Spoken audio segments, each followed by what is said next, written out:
Hello, ladies and gentlemen. Welcome back to another space of our small group of people. Today, the space will be spread in three parts. The first part will be a small rebuttal of a couple of things that were said recently into the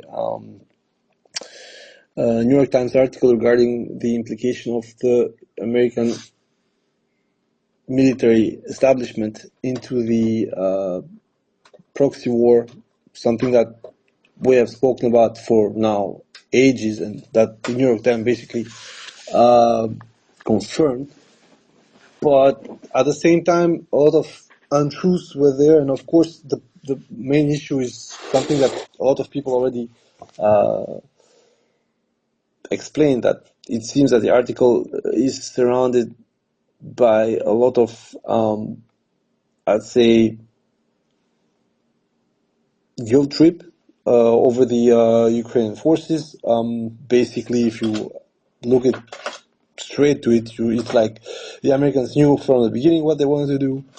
They didn't want a complete Russian defeat, but enough for them to give up and whatever was going to be proposed to take it and save whatever could be saved.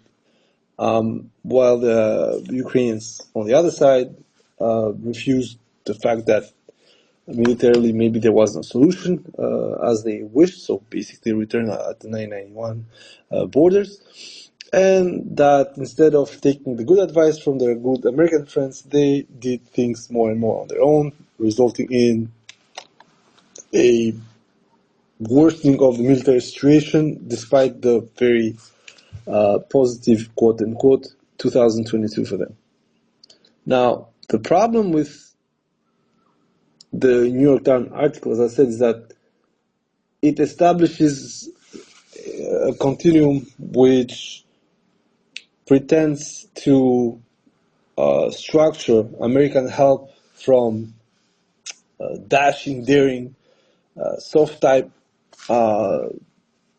leadership with frankness and some kind of understanding of both sides, and then slowly, with the unfolding of 2022 and quote-unquote some mishaps like the Moskva sinking or the attacks on the bridges and so on and so forth, the Americans started to get a bit disappointed by the Ukrainian way of doing things, and ultimately to start having a double tap kind of accountancy when it came to the war and how it happened. And then further down the road with 2023, there is some attempt to reduce the blame on the Ukraine and start spreading around as well to the American side, but mostly, because that's the funny thing, it is centered between the relationship between America and Ukraine. But in 2023, there are a couple of gaps there that you literally understand that the author is pinning a lot of troubles and problems to the Europeans. Some of that is deserved, and other stuff is not. We're going to speak about it a bit later. But the most important part, and this is where the things get old with the article, the most important part is that at no point the article seems to actually understand that the fact that Ukrainians went down that road, so basically Kursk, and the debacle, the whole front in the second half of 2024, is because of the American tolerance of failure and tolerance of, I'd say, unsubordination, because in most cases, had some things be done within the U.S. military, the way the Ukrainians did it to the U.S. side, well, most of the guys would have been court-martialed. But instead of that, the Americans didn't care, because at the end, who's dying? Ukrainians. So Ukrainians want to play tough and rough, well, tough titties, and you'll have Ukrainians dying.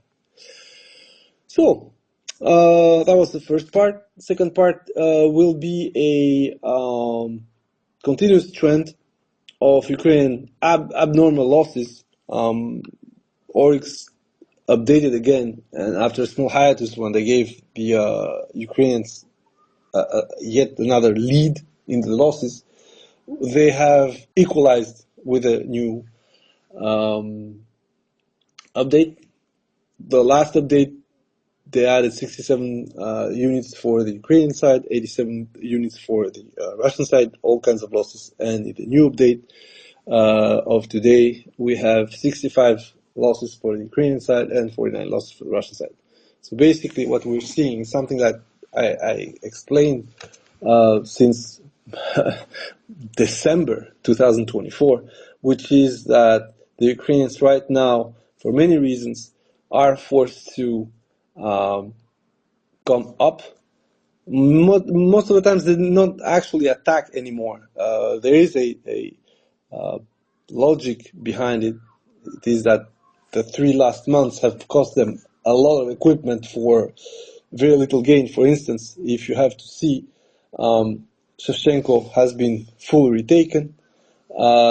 In Peshanoe, same thing. The Ukrainians are now completely outside of the locality. We can speak about a gray zone on its southeastern part, but there are no more Ukrainians within the locality. On the other side, in Kotlino, that everybody's is trying to sell as a huge victory for the Ukrainian side, actually we are at the same situation we were about a month ago.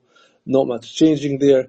With the fall of Rozliv, we have a huge problem. We're going to speak about that because right now the Ukrainians, given some new images from Bagatir of Ukrainian forces getting drawn to death, we are going to talk about how bad the situation is up there and why the Ukrainians chose to defend, well, basically on the downslope.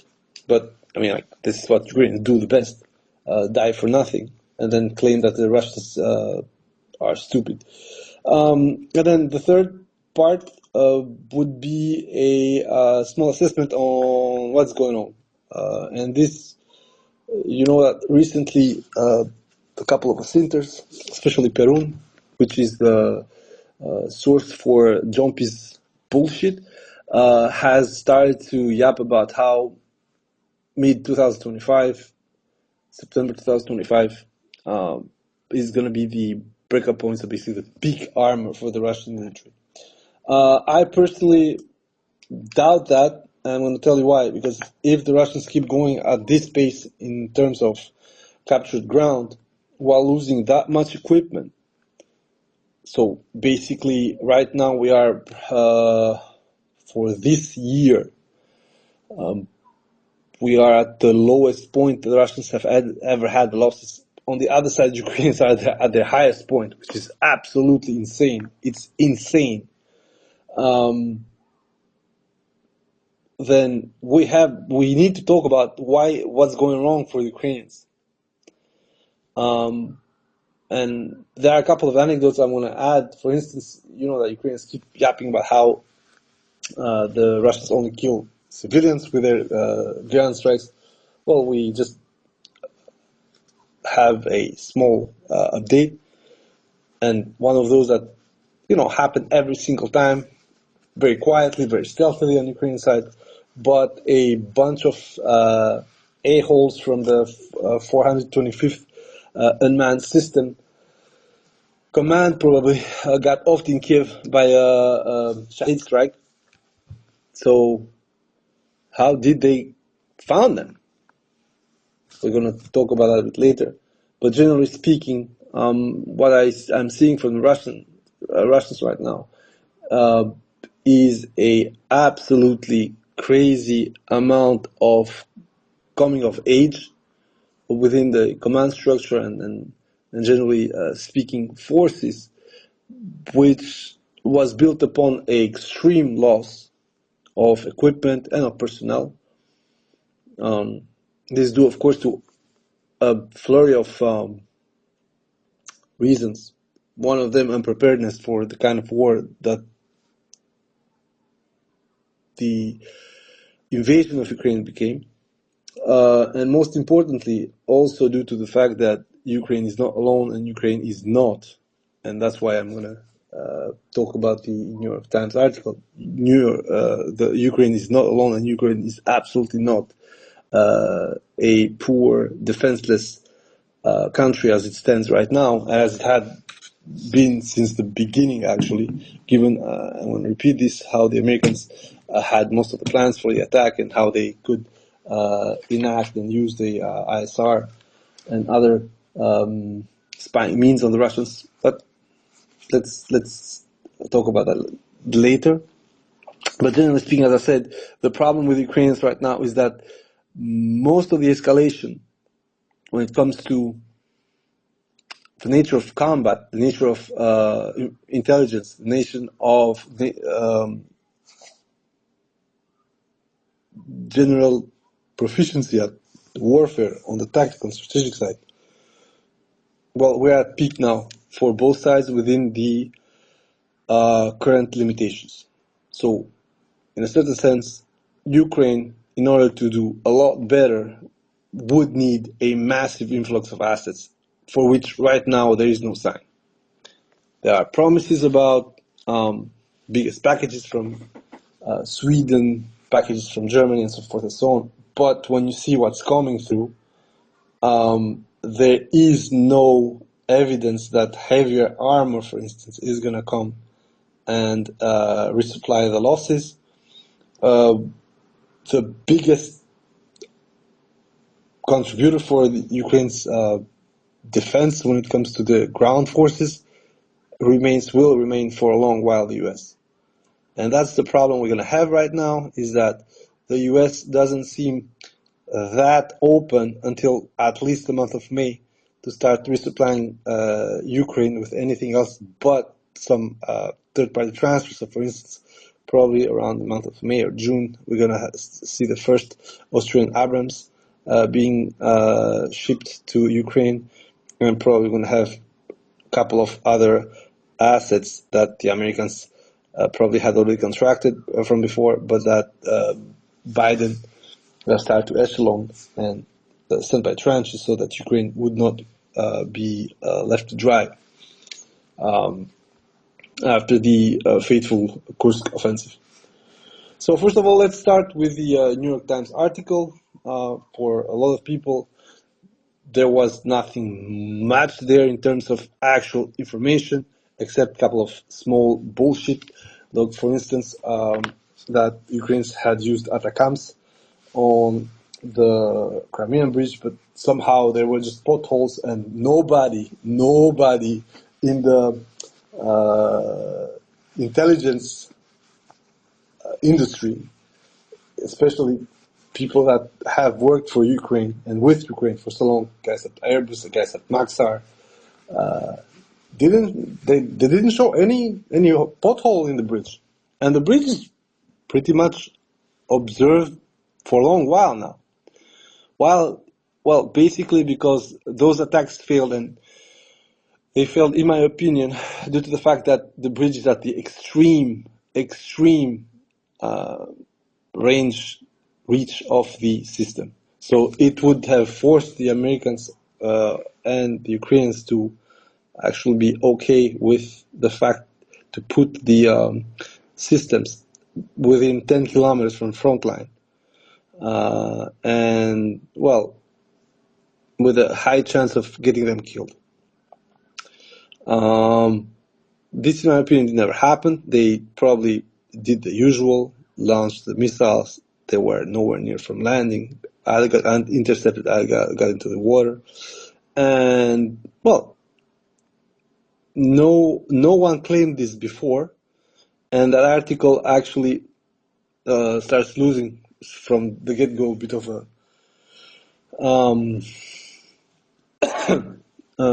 credibility, especially when they openly lie about some things. So, for instance, if you have read the article, you see that they said that they tried to attack the airfields during the counteroffensive 2023 in Bryansk and Lugansk. Of course, they don't give a date, because then the whole bullshit would be obvious to everyone. Well, I'm going to give the date. The attack happened the 16th of October 2023. the counteroffensive was dead and gone for almost a month at that point, but the Russians had restarted a counteroffensive and had retaken the initiative from the Ukrainians around the beginning of October. And the symbolic date was the 10th of October when the Russians started the push towards Avdiivka, push that was laborious. We spoke about this. I think I made about 3 or 4 spaces on it. Things that were looking bleak initially, despite the push, despite the pressure, despite the cries from the Ukrainian side.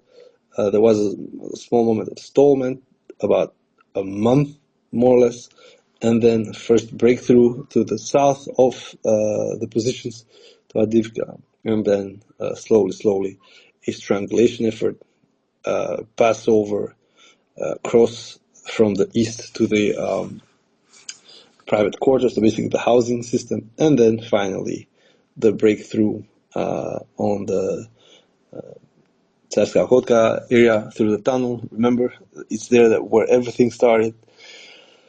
January 2024, first piping that Ukrainians took, and they still couldn't see it coming up to the 6th of March 2025.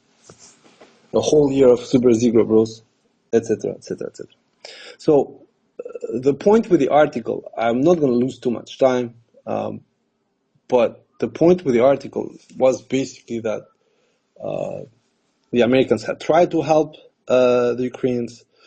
The Ukrainians were extremely arrogant due to the fact that they had the feeling that they had stopped the Russians. Of course, the whole system is extremely well narrated, despite the fact that we know that, for instance, at Kiev, the Russians simply, due to the fact that they had planned something completely different, that thing didn't pan out properly. And on top of it, the negotiations looked that they would yield some result. Thank God it didn't, because as you may recall, the latest iteration of that negotiation, that deal, would have been all but humiliating for the Russians. Only just, it would have limited the losses, but the damage would have been done. Thank God Ukrainians were stupid enough to follow the Brits and the Americans. And yes, the year 2022 wasn't very, how could I say this, positive in general, because despite the fact that the Russians retained over 64 to 70,000 square kilometers of Ukrainian land, especially the ones that was the most important, the Crimean land bridge, it still was punctuated by 2 major defeats. First of all, the evacuation of the Western Orskil area, loss of Izium, loss of Kupiansk, loss of Balakleya, a huge beatback of over 11,000 square kilometers. And then, of course, the recapture of Kherson city by the Ukrainian forces. And there is the whole narrative starting, like the Americans would have preferred the Ukrainians to go faster, but the Ukrainians were being cautious and not risking their troops. We know this is bullshit because we saw what happened in Kherson, especially in Kherson, where the Ukrainians were literally complaining about the fact that they were getting hammered, despite the fact that the Russians were getting slowly pushed out. We also know that by September 2022, once the situation went awry on the Kharkov front, the one that they called back then General Armageddon, the bold, funny guy, which, let's be honest, is being missed. And, well, at some point, hopefully, it will return because things were a bit more rock and roll with him. Well, he literally let it out. Guys, first of all, we need a mobilization. Second of all, we need to get the fuck out of Kherson.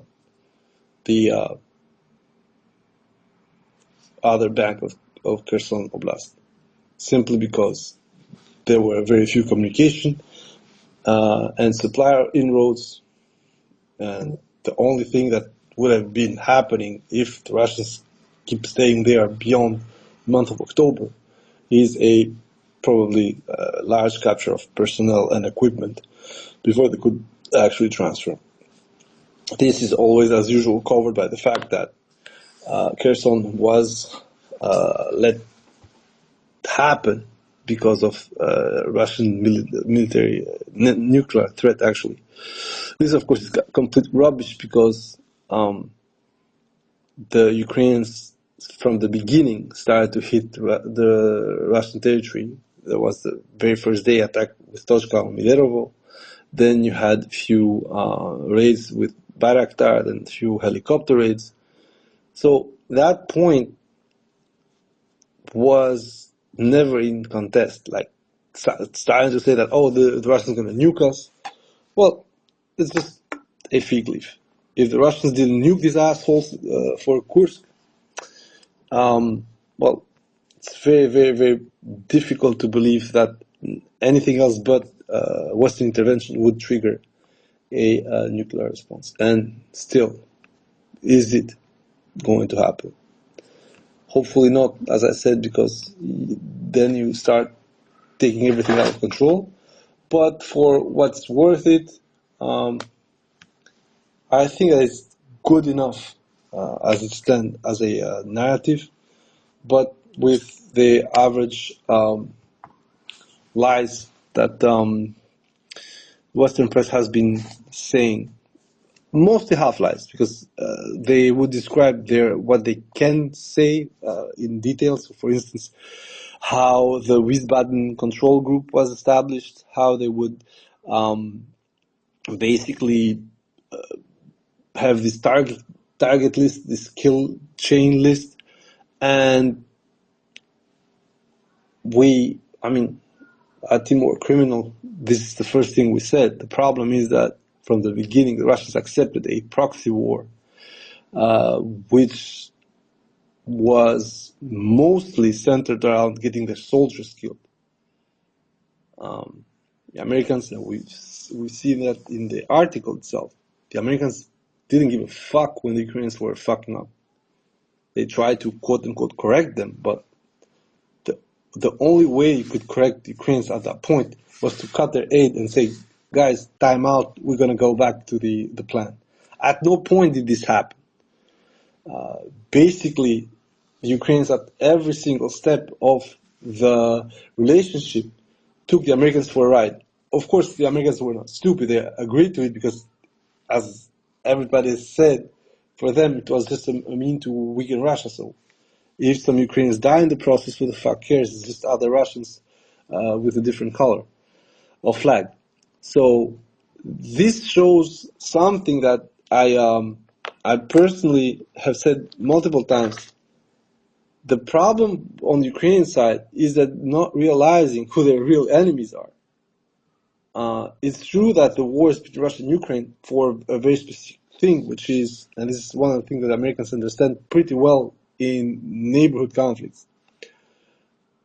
It's just a inferiority complex from the Ukrainian side, who have a huge chip on the shoulder, over the fact that the Soviet Union, this is my theory, so you might not agree with it, I think the Soviet Union made Ukraine one of the most important pieces of the puzzle.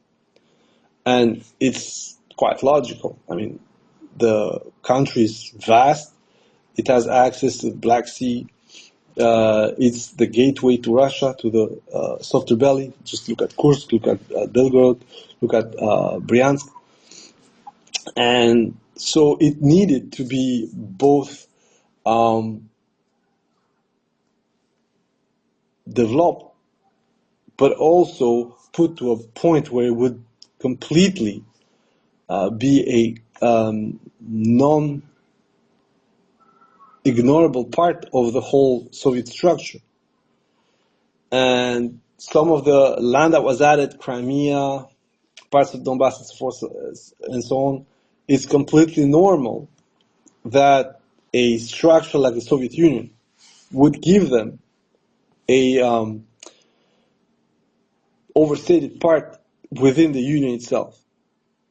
The whole point is a bit like I'm sorry to use this allegory, but to give an oversized importance to your best half, so she doesn't go and see anywhere else. And given the fact that a symbiotic Ukrainian nationalism was still present within Ukraine, despite the fact that it had lost the civil war and then the terror era, there were still people yearning for it. And the fact that at the end you had a strong national component that went after Kravchuk and literally almost forced that idiot to relinquish the promises he had made to Yeltsin before breaking up, which was the non-nuclear state and transfer of a couple of assets back to Russia. Then with the way the Soviet Union went down, it's completely understandable that Ukrainians felt that, first of all, they were kind of superior to the Russians, and second of all, very important part, they felt that they needed to get back to the quote-unquote Russian domination, and basically they needed to get back to the Katsabs. So it's completely normal that for Ukrainians, for at least those Ukrainians who see the relationship with Russia that way, which is stupid Mongoloid Katsabs need to be taught a lesson, and the only way the Russians are beating us because they are more numerous. It's completely logical that they would use this relationship with the US, be that military, economical, or social. I will post a 995 article from the Belfer Center, which has a very, very good pair of articles over how the Ukrainians saw their nationalist ethos in connection with Crimea and the US. So for the average nationalist Ukrainian, and in a certain sense even the consigliere of our friend Zhelia, the cookhead, said it. For us, it would be great if there is a contrast between Russia and the US, so basically a conflict. In the article from the Belford Center, it's just the same. People already in 1994, 1995 were thinking it would be good if the Americans replaced the Russians, so the Russians would not get back to us, especially around Crimea. You know what happened, 1992. You had the dissolution of the Soviet Union. It was a very, very problematic time for the Crimean autonomy. Then the Crimeans managed to have a vote over that. They were allowed to be an autonomous republic. Then they voted for a president of the Crimean autonomous republic. The guy was a pro-Russian, so Meshkov, for people who don't remember him. He ended up starting a process of referendum on the independence of the peninsula. This ruffled a lot of feathers at Kiev. The Russians weren't man enough at that point because they wanted to have the lease at Sevastopol on. Plus, nobody had shared the Black Sea Fleet. So with this tug of war that happened for a while, with the Americans trying to pressure both sides, especially the Russians, we had a first step of pulling out the status of a autonomous republic and erasing the post of president of the peninsula.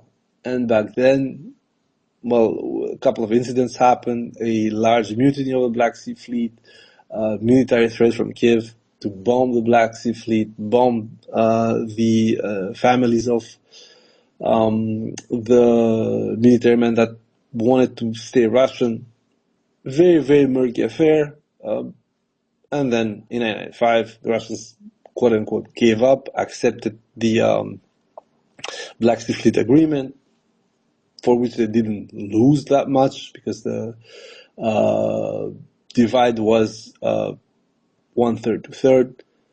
And then after the Black Sea Fleet Agreement, you had the Budapest Memorandum and the accession to the START 1 treaty on the Ukrainian side.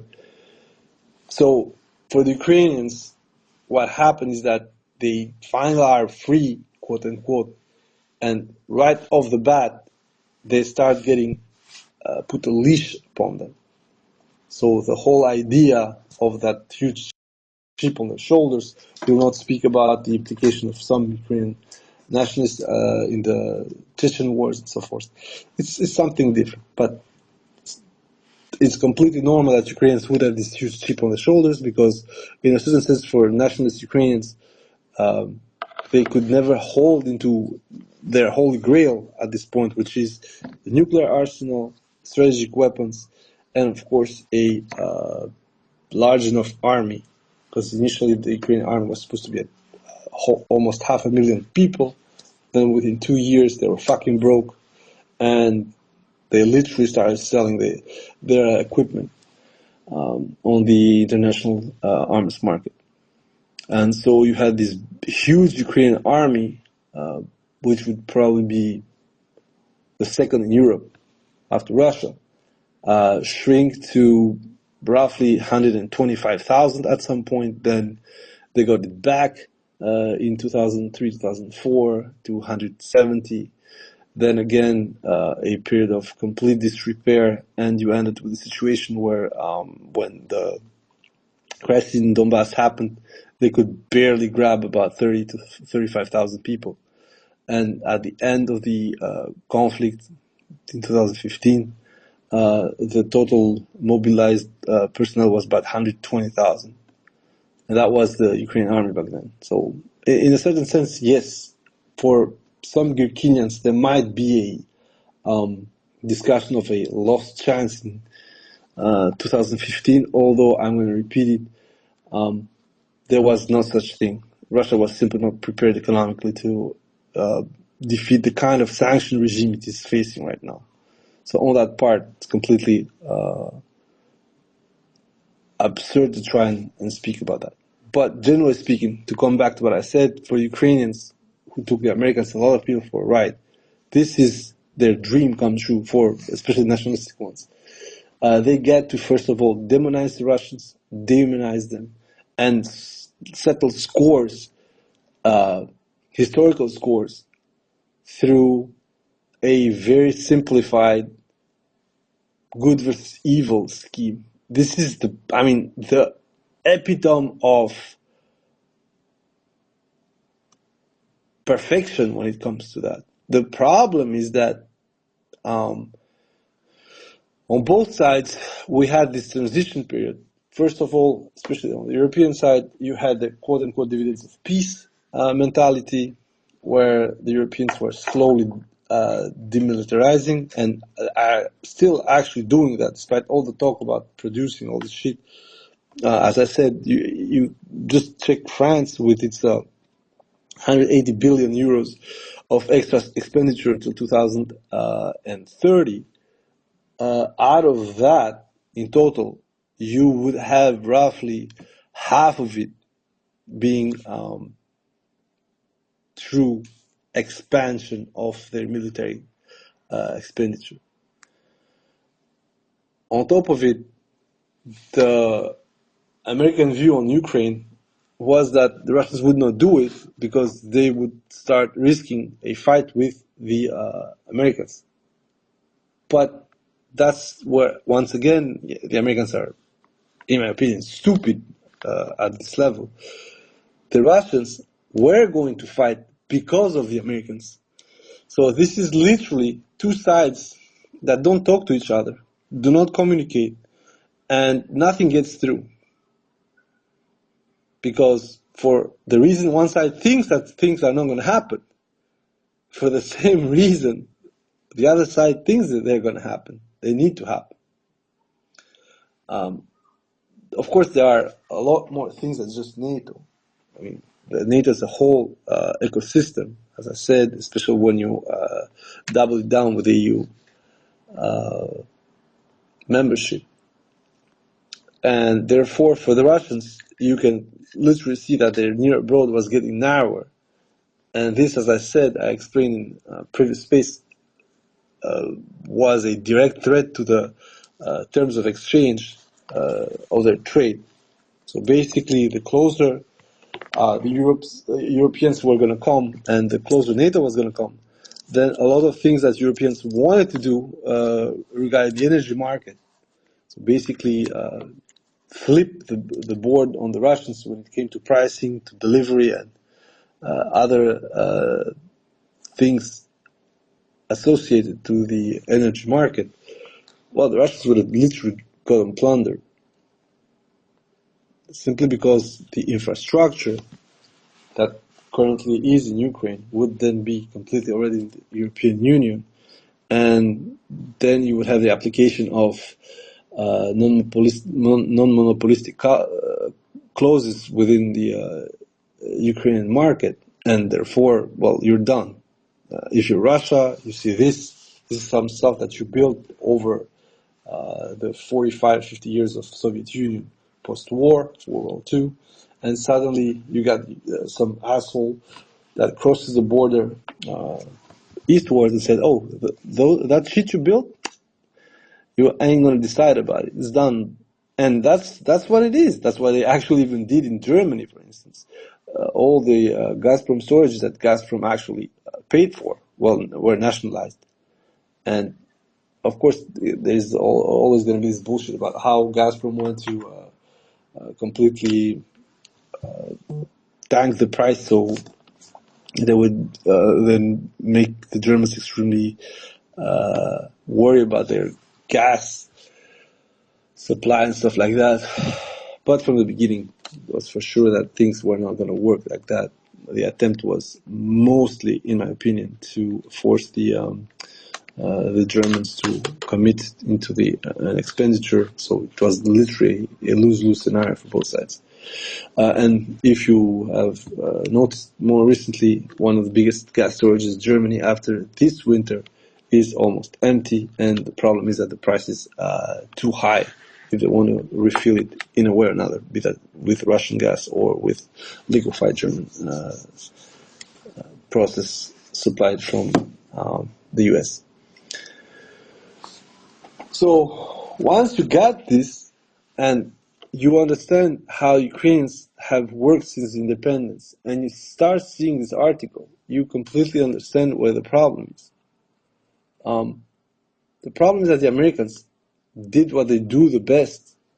Unfortunately, they are great beginners, but they mostly fail at the end. Afghanistan, Vietnam, Iraq, blah, blah, blah, blah, blah, blah. We're not going to talk about that. But with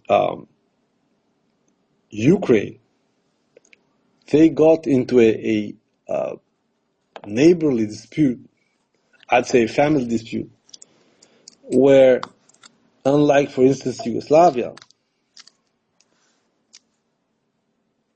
here you literally have a bigger brother. So once you start reading the article, and you understand that hiding behind the little brother's malice to cover for a generally indigent planning on what was going to happen to the Russians, and then dressing this up from the change in character of the commanding officers at some point. So you go from Donahue to Aguto, and oh yeah, Aguto is more of a conservative manager type, while Donahue was a gung-ho, risk-it-all type. And I'm like, bro, you are confusing a skirmish to a very fluid environment that is based upon Russian failure at planning, and in my opinion, Russian disbelief that the West would actually actively help Ukraine instead of just letting it be, a bit like what was going on with most of the American interventions. Nobody dared to start stopping them, be that in Libya, be that in Afghanistan, be that in Iraq. yeah, a lot of people yapped, especially in Iraq, the old Europe, so to speak. But at the end, everybody just shut the fuck up, and even BNP Paribas continued to actually benefit a bit from the oil trade. Here it's quite different. Russians thought, in my opinion, that they would not be imperiled by the Western intervention, a huge miscalculation. And they went into a rush forward in order to force the Ukrainians, as I said, to have to choose south or north. And that's what happened. Ukrainians lost what mattered in the south, should have lost a bit more, to be honest, to make this whole affair round. But what they lost right now is costing them the war. And that's the front line. The front line and the presence of the Russian military within Ukraine is roughly about 1,000 kilometers, with, as I said, multiple flashpoints that are far more important than the whole front. So about 200 to 400 kilometers of active focus front. And then that's it. That's what the Americans from the beginning wanted. And when you start reading the article, especially when people wanted to go for Melitopol,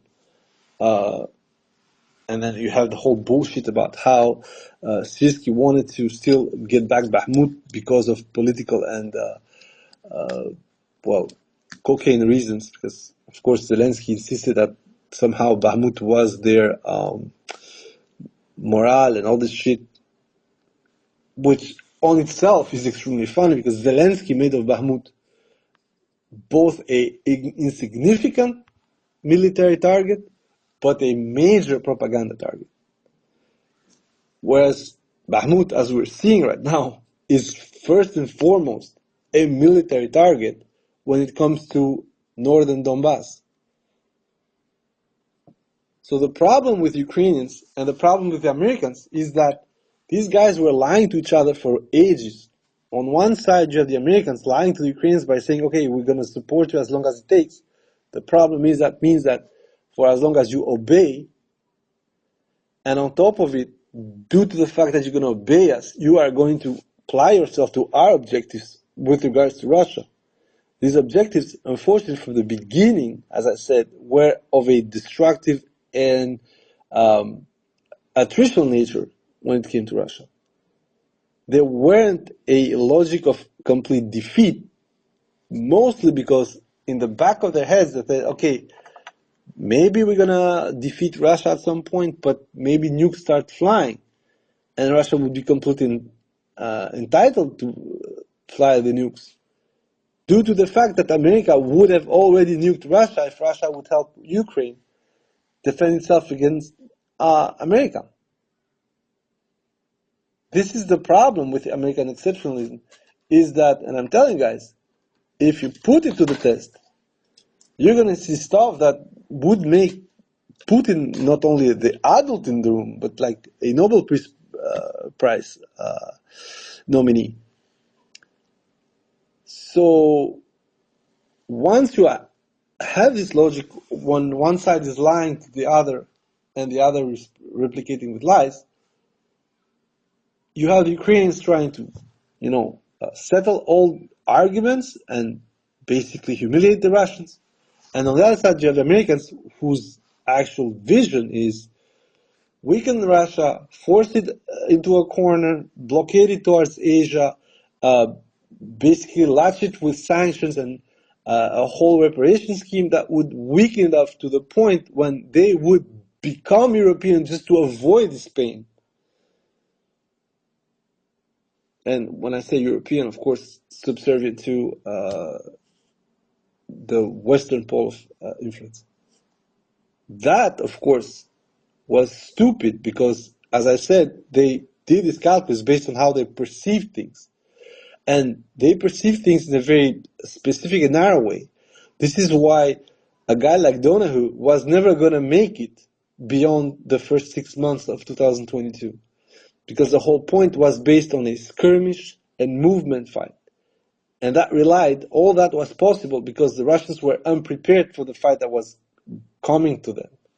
Not enough troops, not a vision of what war was going to be, way too spread in their objectives, probably a conflict, political versus military, especially when it came to how close the Russians were to sign a debilitating and defeating deal in 29th of March 2022. In a certain sense, I'm inclined to believe that the military literally saved the SMO. Of course, then losses started piling up, but had not Gorilla told monkeys, like, bro, we ain't signing that shit. We are fighting this to the point when the Ukrainians want to come to us and ask for a ceasefire. Then, of course, was also a mistake, because now the Ukrainians are, after 3 years of war, they got their asses kicked. We are going towards a national disaster in Ukraine. So for Zelensky to come and sit back and kiss the ring, this is not going to happen. I'm telling you right away, this is exactly why this article, in my opinion, was aimed at enraging the Russians by reading it. Not because the Russians didn't knew it, but simply because the Americans now are completely open, and you know how it works. Oh yeah, you know what? By the way, it's because of us that you lost the most pay. It's because of us that up to 70% of your commanding officers were blown away by HIMARS. We gave everything. What you going to do about it? And this is where things get funny, actually, because suddenly, after Kherson and the failure of the expanse of the Kharkov offensive, where Syrskyi once again asked for more troops in order to push beyond the Oskil line. That would have been funny, by the way, because Syrskyi literally, by being denied more troops, probably made Bahmut that grinding match that you saw. If Syrskyi had had his troops to do this bullshit in Lugansk end of 2022, we would have had a completely different 2023. Because Syrskyi would have ended up in the middle of the mobilized forces, in the most pressing and thick defensive area. And we would have seen a Kursk in Lugansk. It would have been such a absolutely debilitating move that, thank God for Ukrainians, and unfortunately not thank God for us, didn't happen. Instead of that, everybody pulled back. They started to plan for the 2023 counteroffensive, and that, unfortunately for the Russians, was a missed opportunity. Not the Lugansk adventure, but the 2023 counteroffensive. Why was it a missed opportunity? Because, in my opinion, the Russians saw what was going to happen with this counteroffensive right away. That's why they first of all cut any possibility of creating an ancillary front, a distraction for the Ukrainians, by letting the Kakova Dam go to shit. I'm not saying they're going to blow it. I think that the Russians made sure that the dam wouldn't stay intact. But once that was gone and you have this inundation, it's flooding, that cut the front line of about 300 kilometers. And that made it impossible for the other side to commit to what was, quote unquote, this three-pronged attack that initially wasn't supposed to include Bakhmut, but was supposed to be a feint through Kherson, and then the passage in Zapo and southern Donetsk. Now, the problem with this idea that somehow Syrskyi fucked up the counteroffensive is something I already said. It's very weird because the real counteroffensive doesn't start in June 2023. It starts, if you see the map, by roughly around the time when Pigozhit ends Bakhmut. So by the 20th of May, that is the official date of the capture of the city of Bakhmut, now Artemovsk, the Ukrainians are busy for a whole week grinding the flanks of the city. And the biggest gain within 2024 that would survive was the area of Bakhmut. All the rest was nonsense. I mean, today Lobkove was taken, so the latest net gain from the counter was erased today, but you still have pieces of the Bakhmut counter up northern Bakhmut that's still there. Okay, it's like 2 square kilometers, who the fuck cares? But just to tell you the long-lasting effect of that counter there. And the biggest gains during the counter were literally Bakhmut and Velika Novosibirsk. Robotine, you remember how it happened. They butted their head over there, and within 2 weeks in September it was done, and the Russians were pushing them back. They tried even a last attack in Kopani, and that's the funny thing. If you saw Robotine, you would immediately recognize what happened with Kursk. Like, they had this last blip of a life rush there with both Berdin and Kolmakov, and they were done. Same for Robotine. They went to an attack in Kopani end of September, then another one they tried in November, and that was done again. Like, all these things is just to tell you guys that the article, the way it was established and the way the explanation was going on, is that both sides knew they were getting scammed in this deal. But there was enough bread for both sides. So the Americans were happy that they were seeing the Russians getting blown to pieces, and the Ukrainians were getting back some land. But they started to have a division of views, which in my opinion was from the beginning. Although in the article they say like you can feel the friction from the beginning when Sirsky said, "Why would we trust you, Americans? You let us dry. We were fighting on our own." I'm like, whatever. That's bullshit, because from the beginning the Ukrainians were being helped by the Americans with ISR and stuff like that. But then once the counter fails,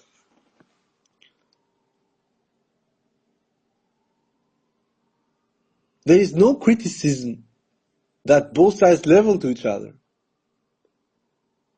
There are accusations, there is shit. On one side, Zalupichka starts blaming the equipment being too late, not being what he asked. And then on the other side, the Americans say, "Wait, bitch, you asked for 1,000 pieces, we gave you 1,600. What more do you want?" We already analyzed the problem of the Orbat within what was delivered and pledged to Ukrainian armed forces, and it was done within the constraints of the time and the stock. Now we are a year and a half after that, and you can see that nothing more has transpired except for the latest pieces of T-72s, M1s, and some Tvardis that were given by the Poles. Most of the equipment that was gotten was not even enough to cover for the losses in 2023. So the whole of 2024, the losses were not compensated, not even by captures. So this situation, that trend, gave Kursk the fact that they wouldn't break through in 2023, and the fact that instead of actually recognizing that, okay, we fucked up both, although I would say that in this case the Ukrainians were fucking up, they still kept going with the idea that, oh, in fact, it's not my fault, it's the Americans, in fact, it's not my fault, it's Ukrainians' fault. So by 2023, 2024, you can see that the alliance, how it stood, was being kneecapped by the Biden campaign. And of course, by October 2023, you had the whole shutdown regarding the border agenda from the Republicans. And then at that moment, you have a dry run for the Russians on how would it work if the Ukrainian aid is slashed. The problem, though, if you analyze it properly, unless the Ukrainians are not telling the truth and Oryx is missing some barrels, disclaimer, they are, is that Ukrainians should never have needed more ammo from the period of October 2023 to roughly April 2024.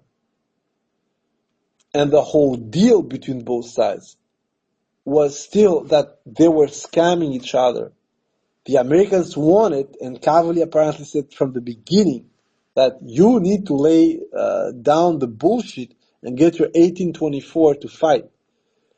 It's not normal that we're seeing 30, 40, 50-year-old guys getting enlisted or snatched, and these guys, they're having the times of their lives. Of course, it's bullshit, but whatever.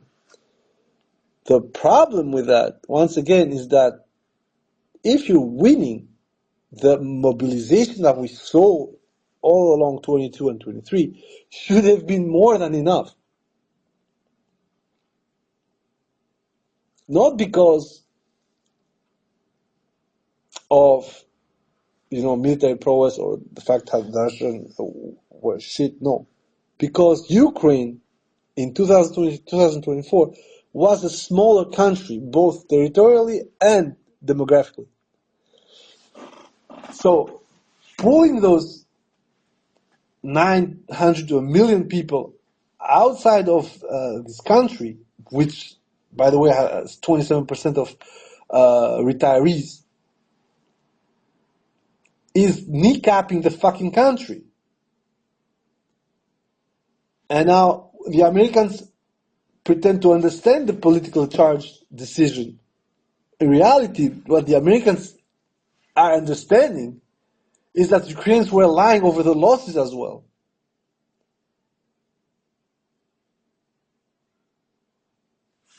And we already had this on a space. The problem for the Ukrainians was that the attrition level was so high that lining up 1824 would have crippled that fucking nation for the rest of the century. We had the discussion that, given on the data that we know right now, you have roughly 300,000 people that are irrecoverable, at least, with over 130,000 dead. Now grab the 70,000, 80,000, 1824, which is a large amount of people, and put them through the 40% grinding match. What happens, do you think? You're losing a whole generation. You're going to have, out of the, 150,000, 160,000 from that class that will have kids, pull out 40,000 of it. And you can see that unless those guys breed like rabbits, but given how Ukrainian TFR was going before the war, you are dooming the country. So the article is exactly like that. It doesn't absolutely care about what Ukrainians are really going through. And it's a good thing, to be honest, because it literally shows how fucked up the Americans have been with this war. For them, it was a sport. Literally, it was NFL. But with tanks. Or NBA, whatever the fuck you want to call it. It was literally gaming. And the problem with this is that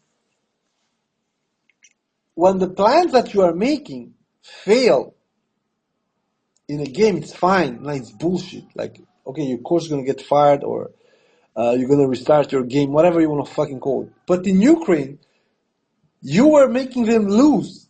Dead people, prisoners of war, handicap, missing in action, because that's the fucking trend now. They don't die in Ukraine, they disappear. It's magic.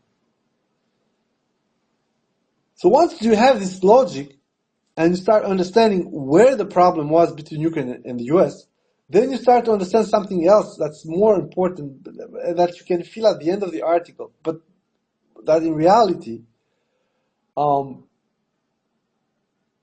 is this sunk fallacy logic. At the end of the article, you start reading that Budanov was preparing this thing in Kursk, and he gets told, like, oh, you know what, we are not going to back you up. And I'm like, how the fuck are you trying to make it believable that the kind of logistical footprint that Ukrainians are leaving in average in defense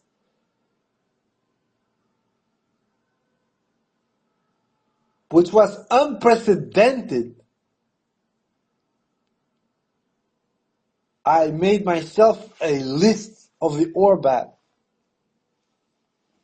Over 70 vehicles at the end of the shit show.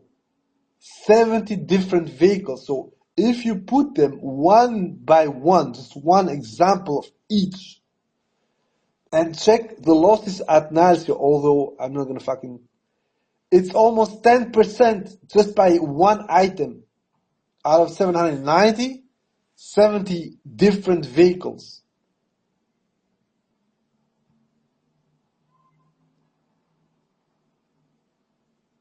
So once you have 10 vehicles of each, you're at 700.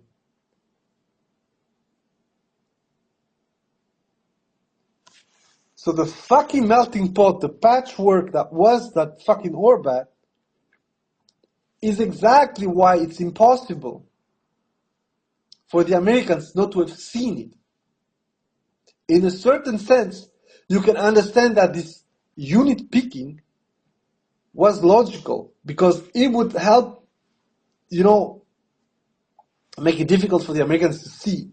The problem, though, is that some elements, especially the 47, that started losing Bradley's, like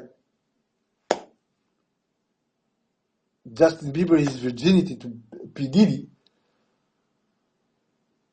casually. What the fuck? How the hell don't you see it? Especially as those items, Strikers, Bradleys, Abrams, for fuck's sake, you had 4 different losses in Kursk and Sumy of Challenger 2s. Those tanks were so difficult to maintain that they were pulled from the combat zone after one got fucked 3 kilometers from the line. So just imagine, I'm going to repeat it, imagine how the fuck are you going to come and tell that bold-faced lie to everybody? Oh, we didn't know it. In my opinion, what happened in Kursk, and I said it from day zero, is that the Americans weren't okay with the fucking maneuver, because they said, okay, you're gonna fucking lose all this shit. They gamed it. I'm pretty sure Americans gamed to the D. And they were like, you are probably going to lose between 500 and 800 vehicles on this shit if you continue with this path. And they probably told them, we're gonna unfortunately help you out. And the whole point of the Ukrainian side was to force the Americans to start striking within Russia. We had this with Belgorod in May 2024. But with Kursk, the expanse of the strikes with Atacams, with HIMARS and everything, was that it would cover the whole territory of Russia. Because remember what happened. They struck with all kinds of ordnance everywhere. Toropets, Bryansk, Belgorod, Taganrog, the whole shebang was used everywhere in Russia, and it had nothing to do with Kursk, despite, once again, what allegedly Biden had said, that it will be only limited to the areas of contact with Russia. And once again, like this whole deal about Ukrainians not telling Americans, and then saying that, we knew less about our allies than we knew about Russia. I was like, this is such, it not only doesn't make sense, especially when you see things that were not visible before. We had the M16 pontoons and bridge layers that we hadn't seen before. Then we also see equipment that wasn't announced before. We start seeing Kirpi-2s popping out, and you're like, Recep, what's going on, my man? And then, of course, BMC discloses what they sold, 400 and something Kirpi-1s and about 110 Kirpi-2s. So the whole fig leaf of not knowing, at best, was not willing to know everything. But the moment you admit that you are calculating the HIMARS strikes, you are calculating targets, you are plotting the drone routes and everything, then it makes no fucking sense to start this denial of a bullshit of an article. The only thing you're going to show there is that you are ready to throw the Ukrainians under the bus politically. Of course, militarily and supply-wise, they're not going to do it for the moment, because it's still extremely, I repeat, it's extremely lucrative for them to do it. And despite the whole Trump bullshit, a lot of Europeans do not have any other alternative to the equipment and supplies that come from the US. It's just the big boy on the team. It's literally your Michael Jordan. You cannot fucking sit him in the bench. And if he fucking throws a tantrum, you're gonna suck it. The Brits, for all the bullshit that was said, are gonna still buy F-35s. And everybody else who's yapping about, we're gonna cut, we're gonna buy some other plane, within 6 months, they are going to resume whatever bullshit they were talking about. Because there is no other alternative as it stands. And if you want to develop it from scratch, good luck avoiding ITAR items, and good luck having anywhere near the capability that the US has. And I'm saying this, that outside China, when it comes to cutting edge tech, of course overpriced and oversold and overhyped, but still west of the Russian border, they're the only guys. So it's a non-starter.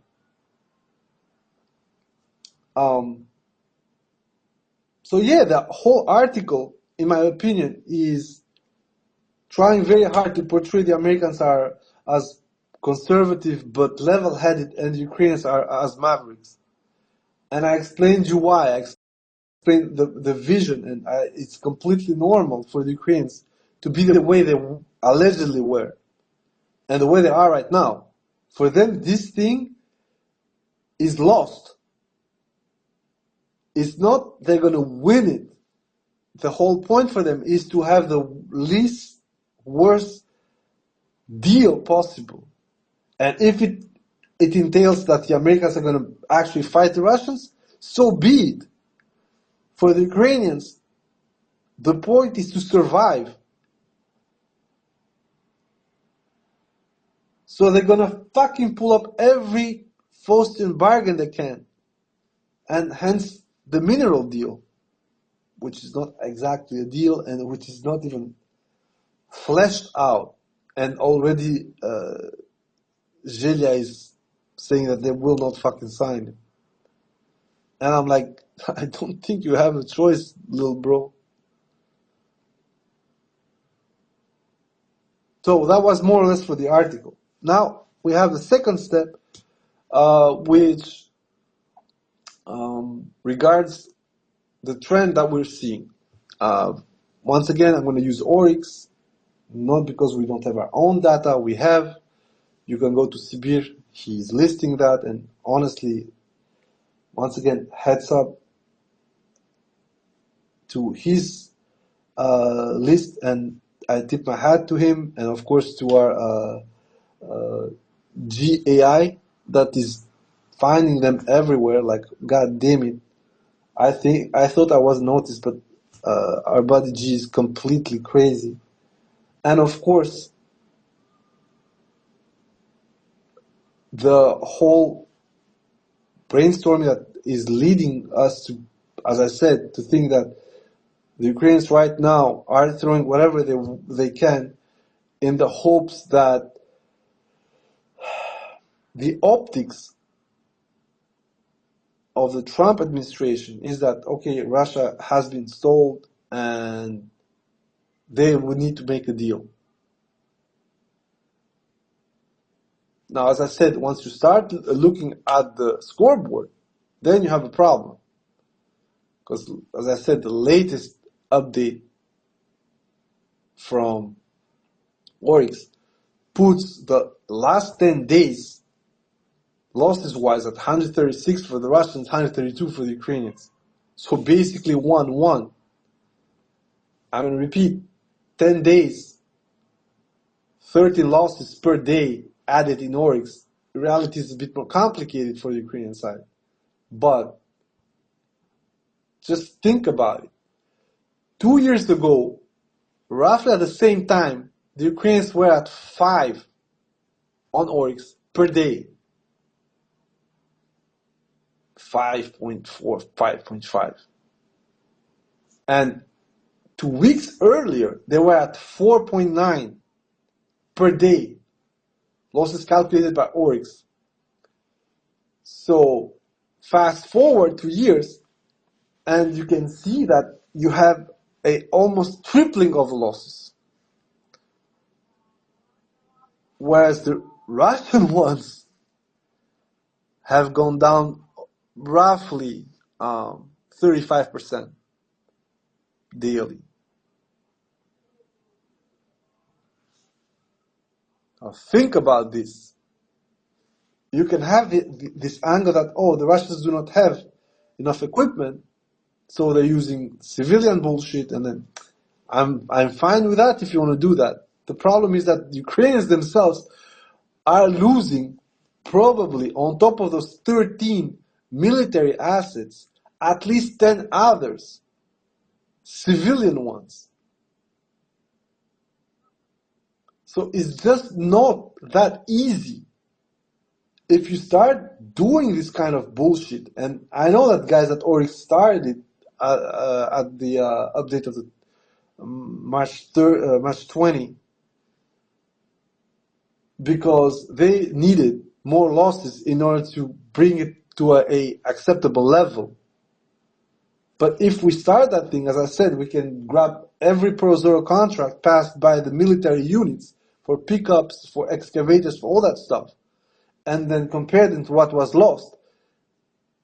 And then the whole idea of 3-1 losses changes completely. It's just two different militaries as we speak right now. And they've both of them found a different way to address their shortcomings and their situation.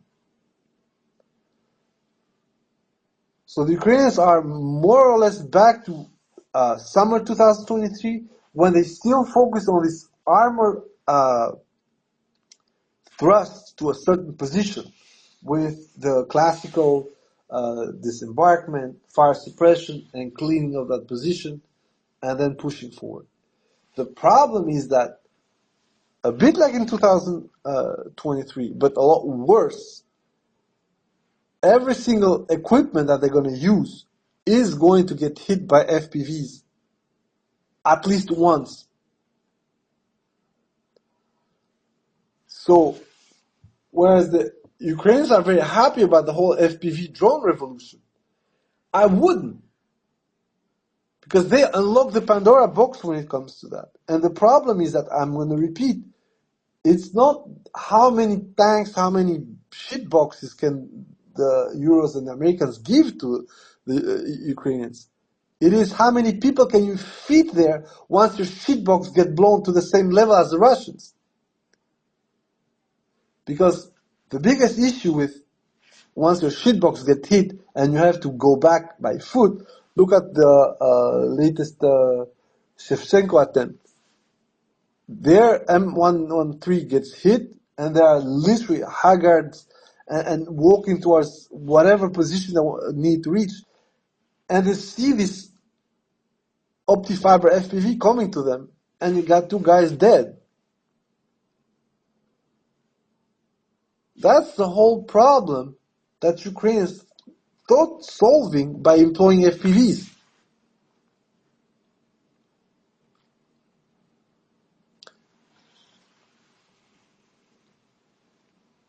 The only thing they did with that is just create another problem for themselves. Because, I'm going to repeat, this is not some kind of Zulu war when one side can simply pull out a gun and the other side will still gonna chuck spears. Nope. Both sides within days, not weeks or months, within days, are gonna field against each other the same kind of technology. The problem is that the efficiency of that, I told you, plays a very cruel joke to the Ukrainians. And we're seeing that in the losses. Ukrainians have less targets, generally speaking. Therefore, even if the Russians cannot produce as much FPVs as Ukrainians, they still are going to affect them proportionally far worse. And now we're seeing that even on the raw numbers, it's not far worse. It's absolutely abysmal.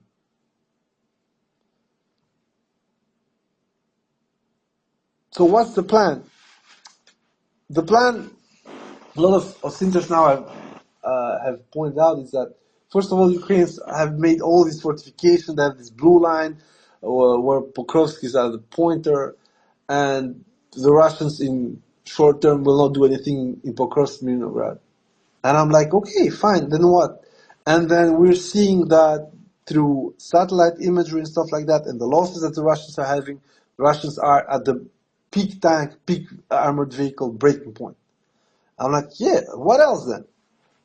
Then that means that the Russian loss is going to be higher. And I'm like, okay, that's cool, but I'm going to tell you something else.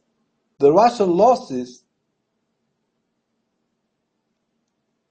are low compared to end of 23, 24. And given your losses, you would need to make an extra effort to double those Russian losses to make them meaningful and get them to the tipping point. If the Russians keep losing only, I don't know, 50, 60 tanks per month, that would be the lowest amount during the whole war based on Oryx. But if you keep losing those same 60 tanks per month, that's gonna be more than the rest of the other fucking 3 years.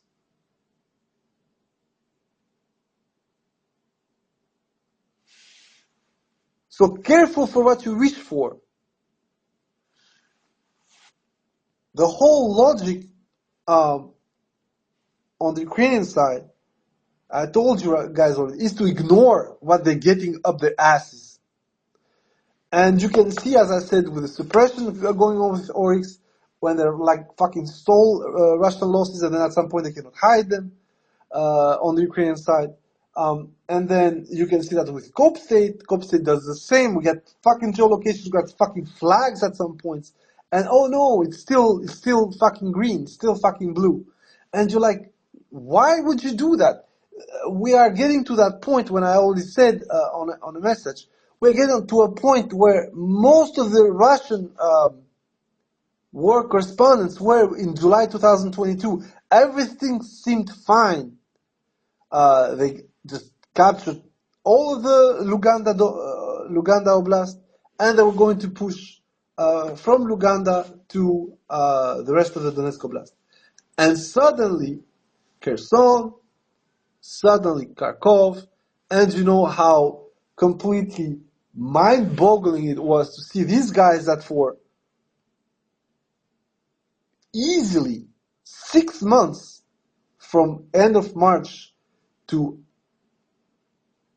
roughly mid-August, because you remember that Kherson wasn't going anywhere at Davidov-Brid. And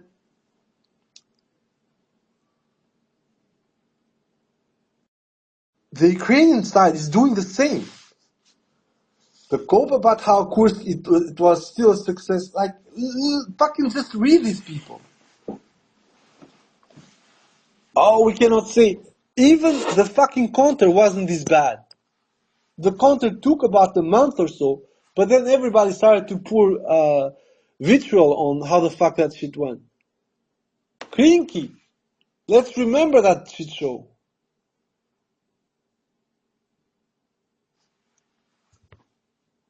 But with Kursk right now, because in a certain sense it would be a crime of lèse majesty by saying that fucking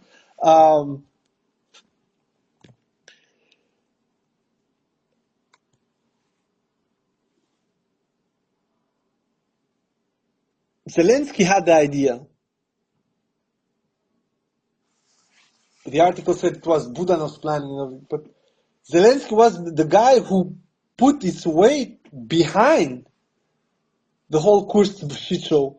Zelensky lied in public. I mean, I've never seen a dude get so much embarrassed by a choice and insisting on it. You remember, guys, when Zelensky said, "Oh, who says that? No, the advance in Donbass has slowed since we started Kursk." And then, bro, ain't the case. Actually, it peaked in fucking December, before the Russians decide to wipe you from the Kursk Oblast. So once you start reanalyzing Kursk, you understand how the Russians did it. They kept a two-column accounting and said, okay, this is what we're gaining, this is what we're still struggling to get back in Russia. Okay, we had over 3,000 square kilometers in Donbass, we put enough danger all over the place, let's fucking clean house. And the only thing that Ukrainians could do about it is do yet another suicidal charge. And that's the funny part of it. Because it was an idea defended by Zelensky so hard, nobody can go out there and say, you know what, this was some major bullshit. And this is how you know that for all the shit show and the yapping about how one side is democratic and the other side is a authoritarian dictatorship, that's just not the case. The Ukrainians, in my opinion, have a huge problem, and I've always said this, about the top-down war planning. And now, for the funny thing, I don't know if you guys have seen the latest bullshit from Budanov, who's saying that Putin has lost touch with reality. And I'm like, Pigger, you just got kicked out of Kursk after Zelensky said that they were going to occupy the ground as a bargaining chip. You literally got kicked out, spoiled off your bargaining chip, and the only wonderful idea you asshole, and I mean it, had is to restart some bullshit 20 kilometers down south in Belgorod.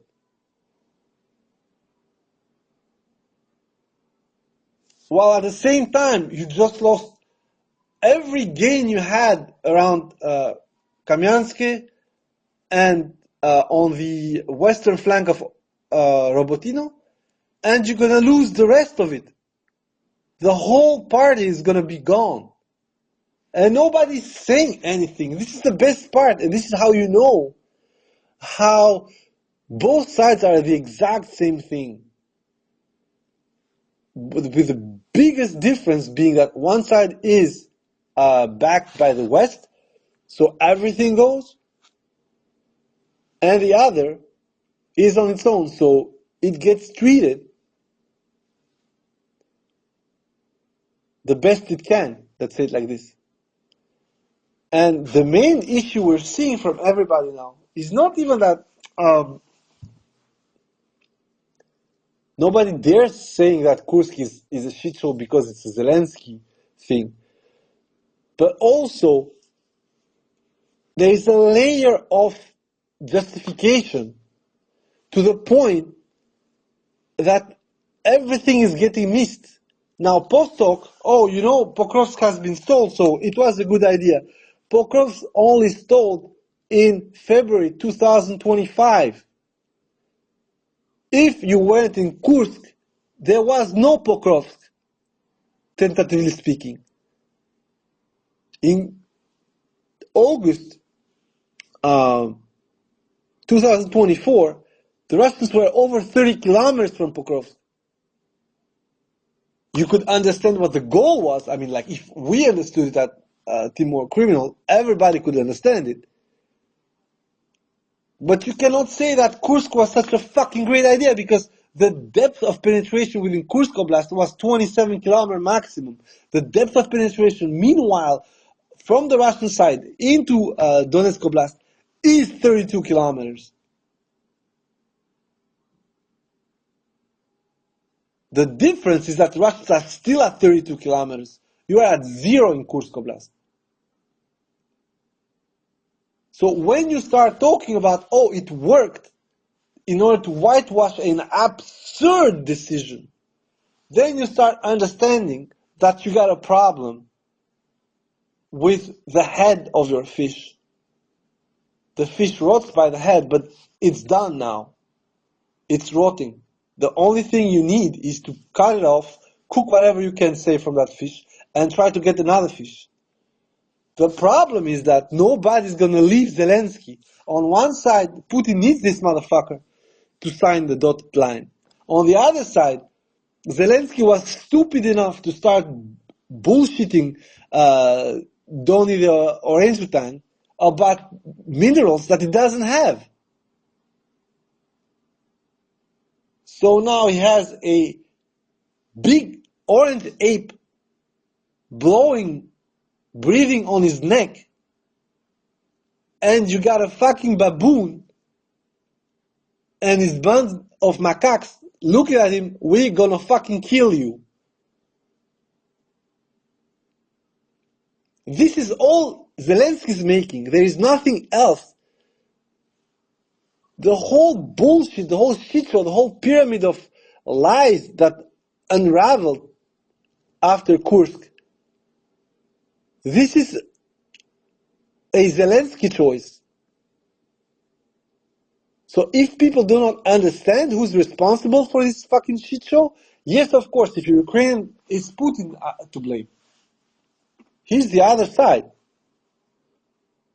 But once you analyze it with the fact that you are here in a fight with a gorilla or a bear, whatever, and the bear is not gonna fucking stop because he wants to eat your shit, who are you going to blame? The guy who told you, stay and fight, or the guy who told you fucking run? Or hide, or throw stones, or whatever? You need to blame the idiot who told you, you know what, we're gonna fucking grab a stick and start swinging at the fucking brown bear. And this is what Zelensky kept doing after he agreed to go and fight in March 2022.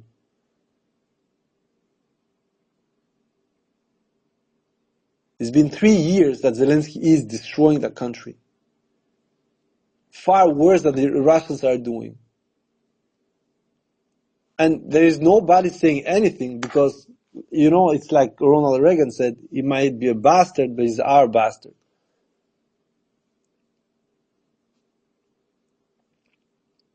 And why am I saying that the fish is rotting by the head? That's mostly because the Ukrainians right now, if you start checking a bit the board movements,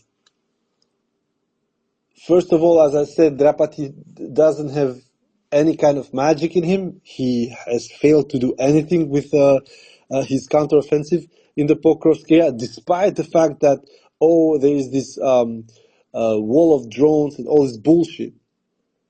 And the problem with this is very important. The problem with the fact that Drapati is not doing anything and is even losing whatever ground he was supposed to gain is that he's not doing it for free. He's losing equipment, he's losing assets, and in a certain sense, it looks a lot like what the Russians were busy doing in early July 2023 during the counter. The problem is that we're not in early July 2023, figuratively speaking. We are roughly in September already, if not in October 2023. So theoretically, the Russians should be out of gas, according to pretty much everyone, including Ostinters. But given how the Russians are pushing in multiple areas and gaining ground, not as much as, let's say, October, November, December 2024, but still far more than they were gaining from October 2023 to roughly April 2024. It's, as I said, more or less 3 times more. Now, if we have this approach, of course, it's not the same war. We'll see exactly how much the manpower shortage is going to afflict the Ukrainians this year. Although, as I said, it seems that it's not that much the manpower shortage, is more or less a adequacy between manpower, equipment, and the logic between them. For instance, if you start looking at Cope State and things that, of course, Cope State has not declared as such. So, first of all, Cope State is being kind enough to open up a small salient that's going from north of Andrivka to south of Sribne. There you're going to already find like roughly between 30 and 40 square kilometers. That's what I called the garbage ground. Basically, taking those areas and equalizing the front line is not any kind of breakthrough. What it does, however, is it buffers frontline positions on the Russian side. And makes it extremely complicated for the Ukrainians to actually have to free all those areas at once. So basically, it adds this garbage ground in front of the Russian forces, which allows, due to the nature of terrain, which allows them to see people coming. And that's where we're going to check down south around Rozliv. Rozliv, by the way, yes, I know it's completely crazy what Cope State has made. But for instance, if you check Rozliv, if you check the topography, Baghatir, Leksivka, Zeleny Kut, they're all in the riverbed, so they're in low ground. Rozliv is the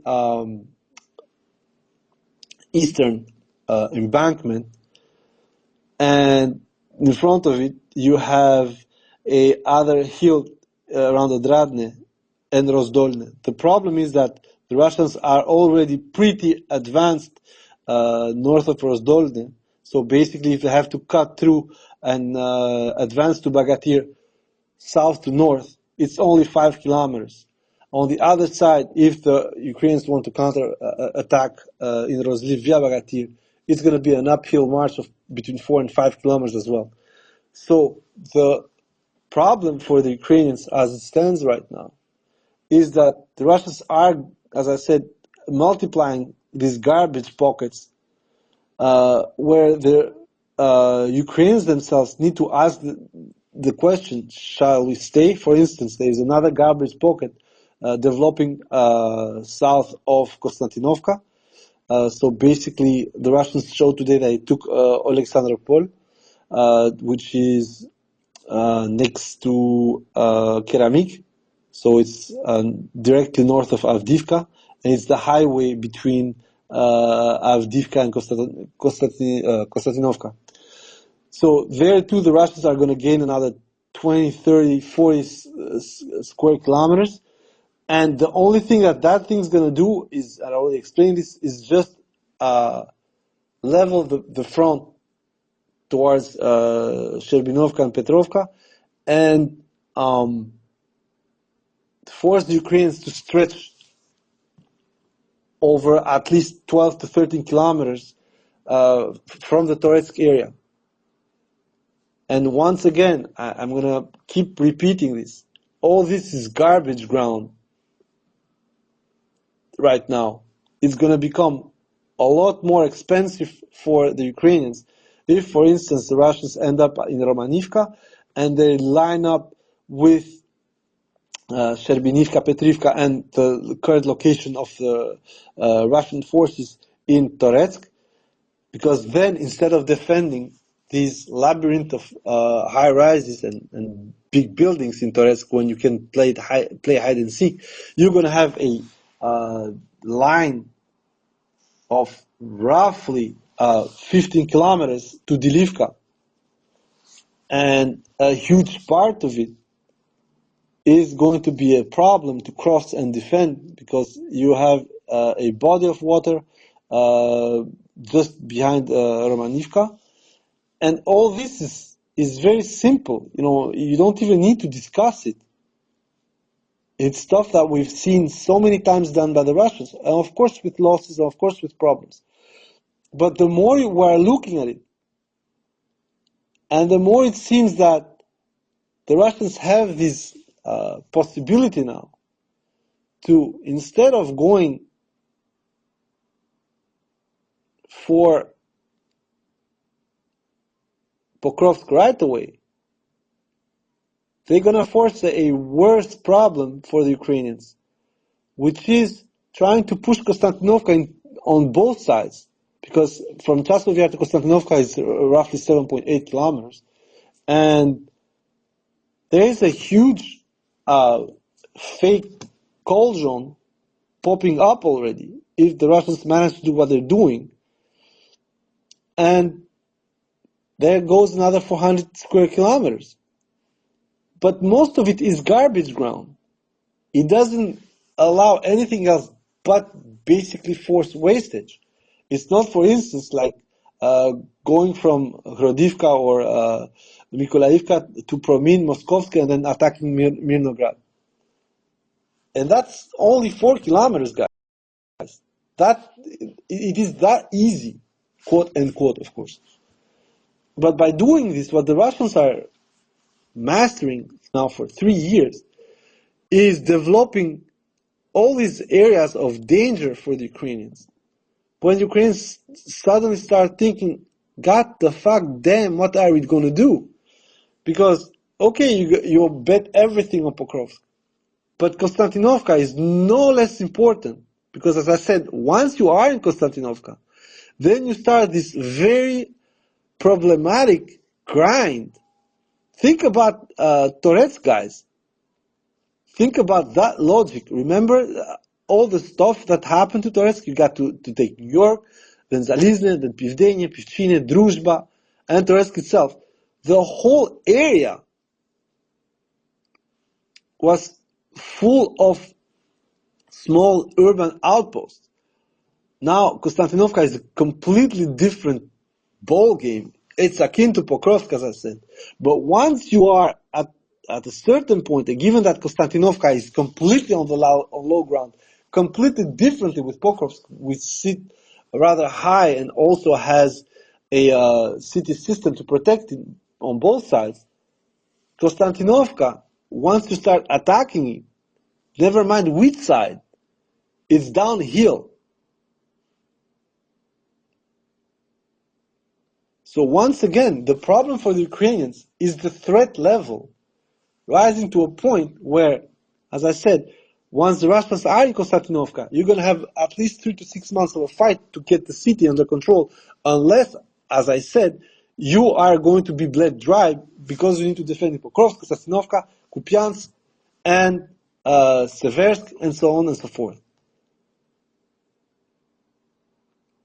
Then, as we said, again, you have this absolutely hilarious situation in Terni and Yampolivka. Remember, guys, when a lot of people were complaining, why the fuck are these guys still going for Terni Yampolivka? Well, look at it.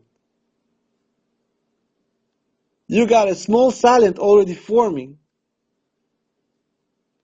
from Katerinovka. And that salient is going to do a back roll and join at Makiivka. Another piece of garbage ground. But joining to Grekivka, you have a problem at Novovodiane. You have another smaller cauldron. Ukrainians are going to have to push. And once they start pushing, they're going to go back to the line at Izumske.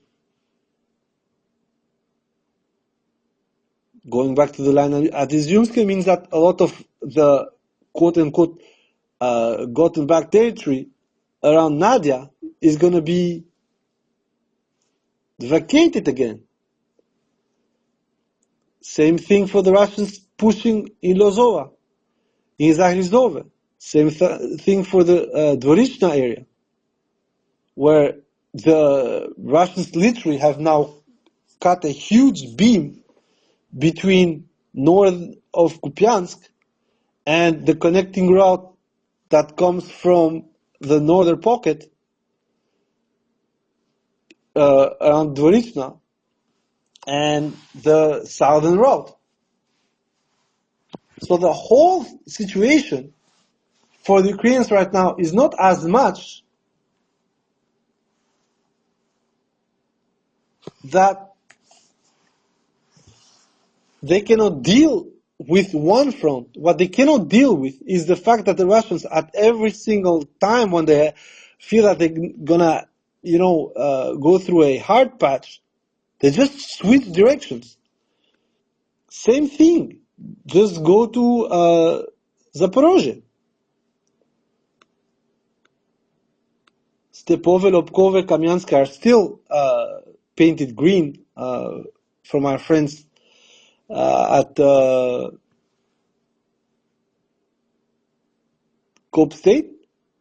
Same for Mali Sherbaki, same for Sherbaki. Every single piece of bullshit is still there. But slowly, you are having problems with Novodanilovka, Malatokhmashna, and Orikhiv. And there too, there is nothing great when it comes to it. You're going to get Orikhiv, it's like a big country, and you're going to reduce the pocket around Zaporozhye from the southeast. But it's still, even if you got Orikhiv, in order to go to the Komishivaka-Malo-Katerininka line, you have a whole 400 square kilometers to get. And on top of it, you have to make the connection, as I said, with a railway, Malatokmashka, Orikhiv, and then you're going to go Tavriske, Odarivka, Komishivaka, and then what? Then you would be at roughly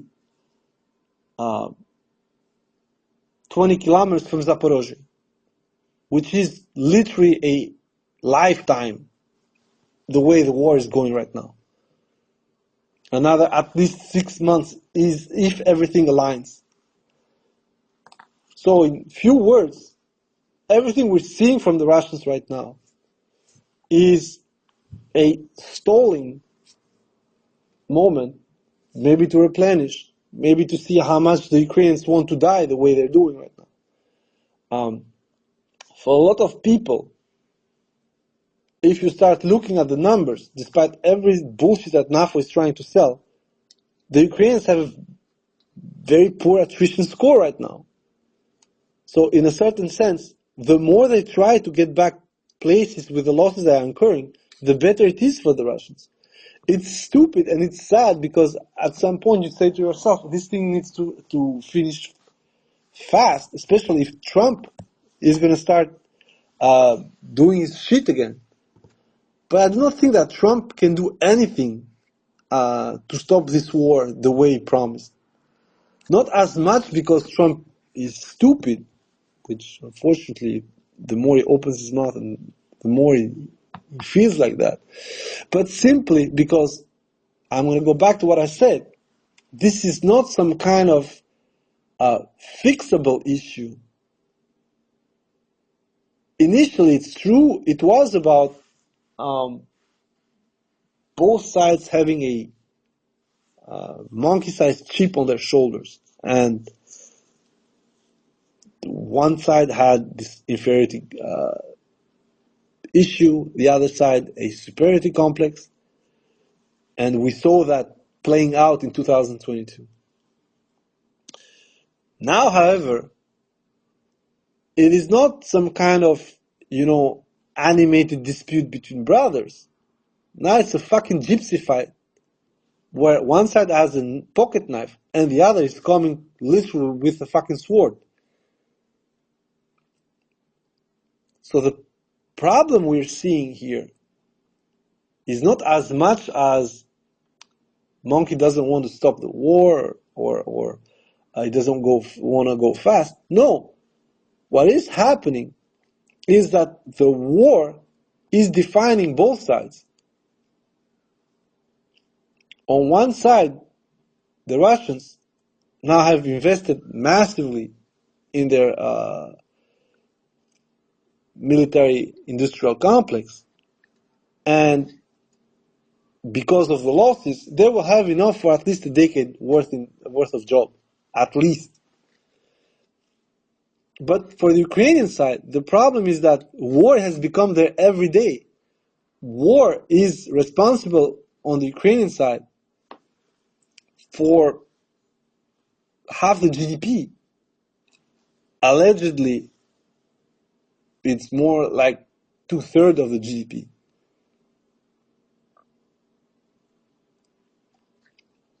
So you just cannot start and have the discussion over stopping the war as it stands if tomorrow Ukraine needs to rebuild and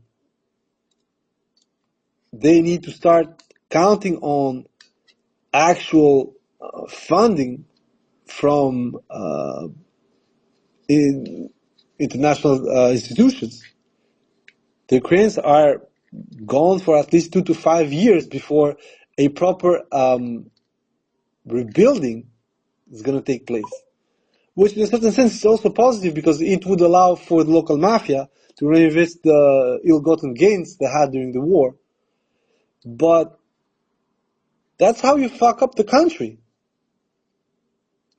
And in that sense, the Ukrainians are fucked up. It's very sad for the common folk, but this is the price to pay when you become the object of desire in a both local feud, but also a international face-off. And at a certain sense, I mean, people from the Balkans completely understand that. I don't have much to say. I mean, Serbians, Albanians, Montenegrins, fuck even Greeks. They can perfectly understand how much you can be hostage of a bigger situation. And that's it. You don't need to deal more detail than that on how badly the strategic situation is for Ukraine right now. Then, of course, you're going to have the tactical views on it. And these tactical views are, in my opinion, right now superfluous, because we are not seeing any kind of side commit to some kind of peace talk. And a lot of people were yapping about how Monkey was ready to yield, and it doesn't work like that. The war sector in both sides is so enshrined and so big, and has as underpinning a mortal engine on the Ukrainian side, killing the Katsab and returning the land is literally the biggest copium. It's the strongest psychotrope you're going to have. There are still people like that, and you cannot deal with them. It's their time to shine. And on the Russian side, the economy has been now hardwired to war. It has been hardwired to function on an alternative system. And I'm not saying that tomorrow everything's going to fall flat, quite the contrary, because, one of the things I think is going to happen with the Russians once this war is over, first of all, there's going to be a national narrative on how many people died, why they died, and this and this and that. But also, given how the Russians start to understand the problems that they have, and also the solutions that they have at their average, I think that you're going to start having a attempt to baby boom.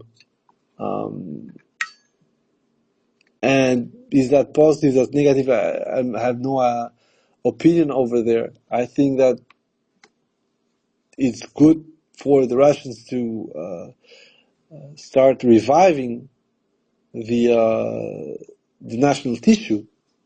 But did it really need a war to happen?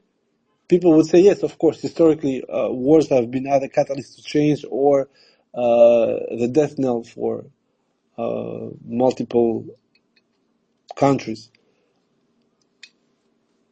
that were at the peak of their power. And in a sense, for Ukraine, it's just the same. War ends, then what? Do people come back? If they don't come back, what are you going to do? You have already one of the oldest populations in Europe. And this is why I'm going to repeat. Both sides right now have completely lost any kind of illusion. And I'm speaking here for the political side of things. They have lost any kind of illusion on what they want to do. Ukrainians want to fucking kill Russians. That's it. There's nothing more to be said. And the Russians want to finish off the Ukrainian state as a self-governing entity. They can be some kind of local commune if they want, but they cannot threaten Russia's sovereignty and security. And that's a fucking problem, because it's something that has no problem for the US. The Americans did that to Mexico, they did that to Canada. And a lot of people are, yeah, but see, then what? I mean, Trump threatens tariffs and everybody sits.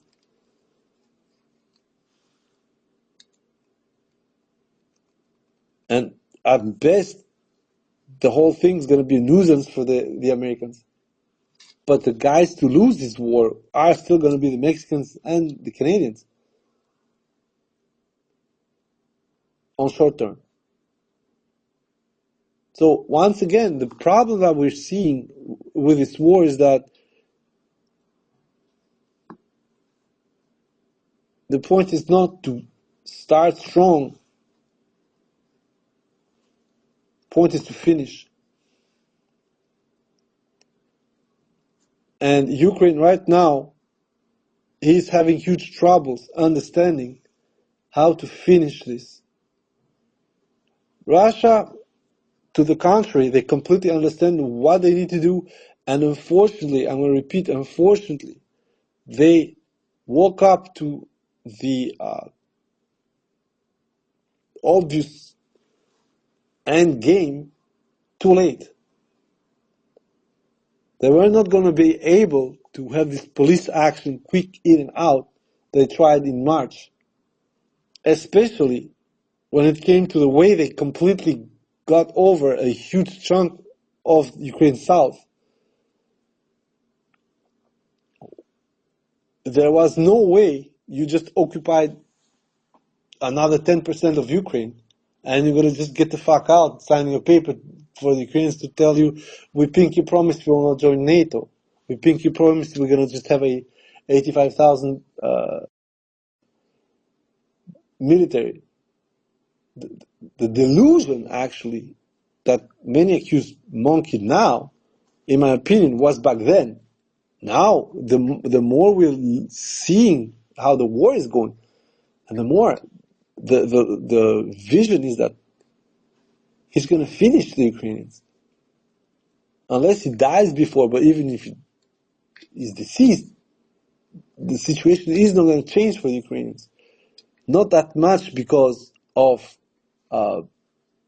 they cannot, find a way to at least stall the Russians, etc. No, just because for the Russians now, they are in this position when they cannot afford to lose. They could in 2022. It wasn't a big deal. They would have lost probably their whole reserves as repayment. They would have a Milosevic-style situation. But generally speaking, they wouldn't have suffered as much as they're going to suffer if they accept any kind of defeat now. On top of it, things have gone way too far in the international situation. So basically, Ukrainians and Russians are going to have huge troubles for like at least a generation to even come to terms on what exactly happened.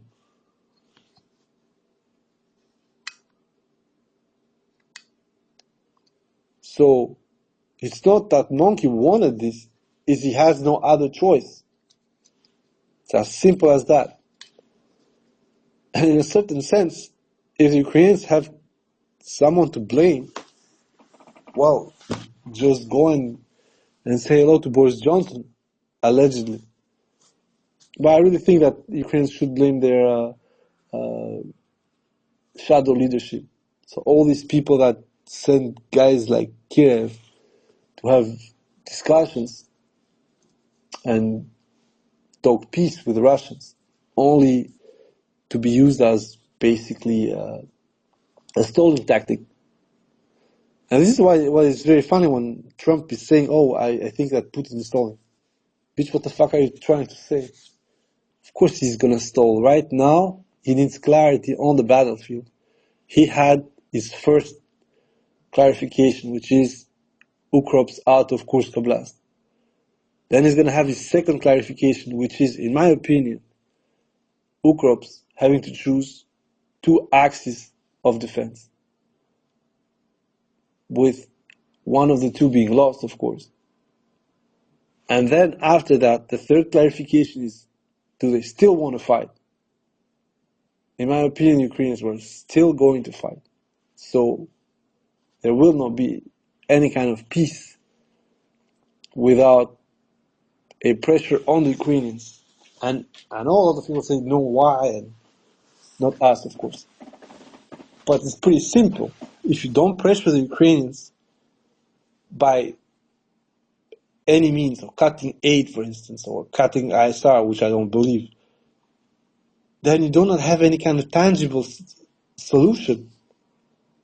Because what are you going to do to the Russians? Unless you start a piracy campaign to hijack their shadow tankers, which then might very well backfire. Then what? The only way to stop the Russians on that aspect is to actually declare war and have duke it out with them. I'm not sure that Europeans want that. But as I said, this is not the problem for now. The problem for now is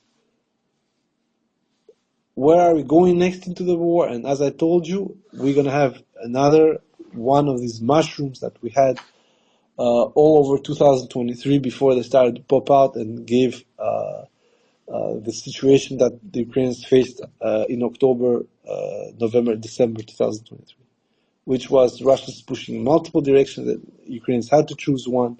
They chose the wrong one. They got completely overrun. In Avdiivka, there was a huge advance towards Pokrovsk, threatening their initial logistical plan for the rest of the Donbass region. And then it was too late. The only thing they could do was Kursk.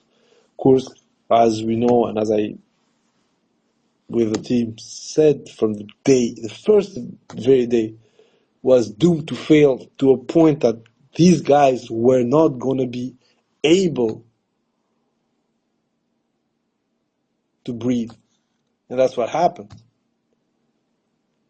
Kursk is such a monumental and resentful defeat for the Ukrainians that instead of accepting it, they are going for seconds and scraps in Belgorod, while at the same time being in such a situation, long term, all over the line, where it's just a matter of time before a choice will be made for them, be that by Trump or by Monkey.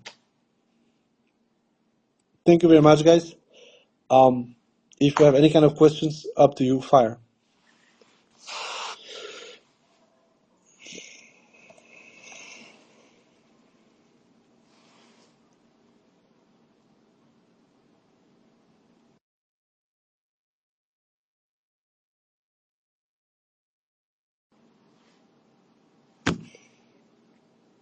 Okay, no questions? Fine. Then we're gonna add one little element. I think you all already saw. Abu Hanoshka, I'm gonna give you 30 seconds. I think you already saw the images of the two affected helicopters in Belgorod Oblast, and as I described them, it seems that the Mimil-8 is probably gone and has a gas shot, and for some reason the rocket failed to detonate. So I really think that there was something weird going on there. But yeah, pay always attention to the victories of the Ukrainian side, because they're not always that clean cut. And in this case, the loss of one helicopter out of 4 might be constant, but for the biggest part, it really seemed like a close call and a rather lucky moment for the Russians. Okay, Buhanushka and then timer. Fuck.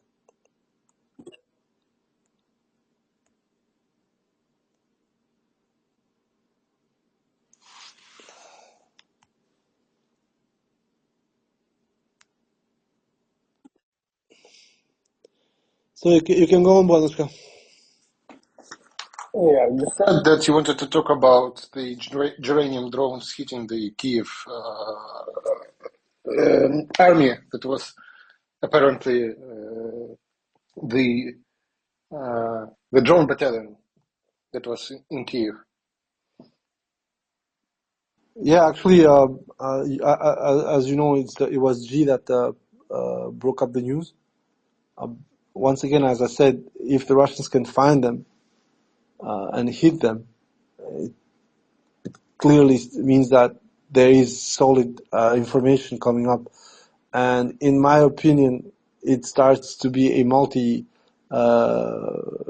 stream information. So there is Humin for sure, and there is both Sigint and Edin going on, especially Kiev, which is only 110, 120 kilometers from the border, and therefore can be covered by, well, various means, including by the now very public appearances of the A50U in Orel. So yeah, more than that we don't know. We just know that 4 of them were killed, including 2 junior lieutenants. So basically, in my opinion, these were either drone operators being prepared or just being part of the process, probably keeping up the tabs on the production and the refinement of the system. As for the rest, yeah, there's not much more than just that. 4 dead and one strike with Gerans in Kiev.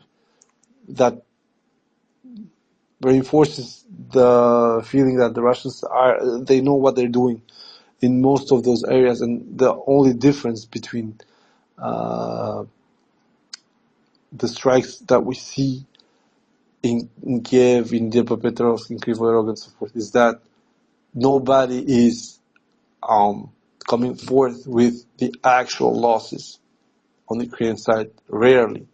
Whereas, for some reason, even, the most stupid reasons, there is almost long and large BDA on the Russian side. And this, of course, has to do with the lack of both trust into the whole Oblomovsky mentality, like only debris fell. Come on, guys, like be honest. And of course, a lack of discipline and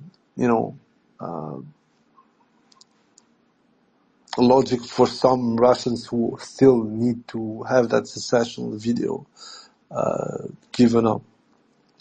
In a certain sense, I have very little to reproach to those guys who are feeling, because at some point you will need to take up a film, or you need to show people, oh, look what happened. I mean, it's normal curiosity, morbid sometimes, but it is what it is.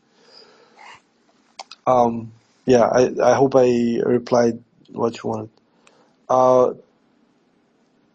Timer, I re-invited you. I don't know why you cut, but yes, if you need to still ask that question, I'm waiting. Otherwise, people, yeah, that was it for now.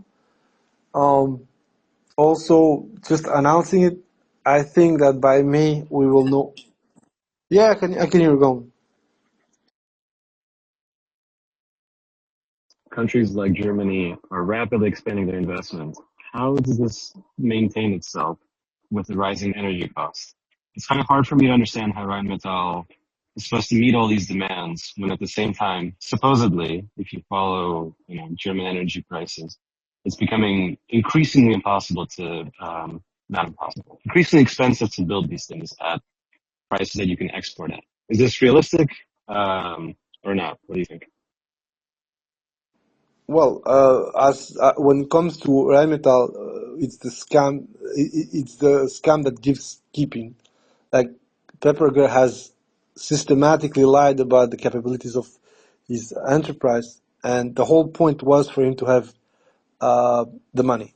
I already had a space over it about almost 2 years ago. I think a year and a half, over the issues that Rheinmetall would have to scale up in the context of the European vessel for aiding Ukraine, and that's exactly what happened. Germany, the only thing they've done is overmax their existing capacity and get to less than 500,000 shells, due to the fact that 2 of their existing factories that once maxed out are roughly at 227, 230,000 155 millimeter shells, will not deliver to Ukraine. One is, as I said, is Denel ammunition because of South Africa. They will not deliver to Ukraine or any other party that might deliver to Ukraine. The Poles had bought, I think, 20,000 pieces of Asekai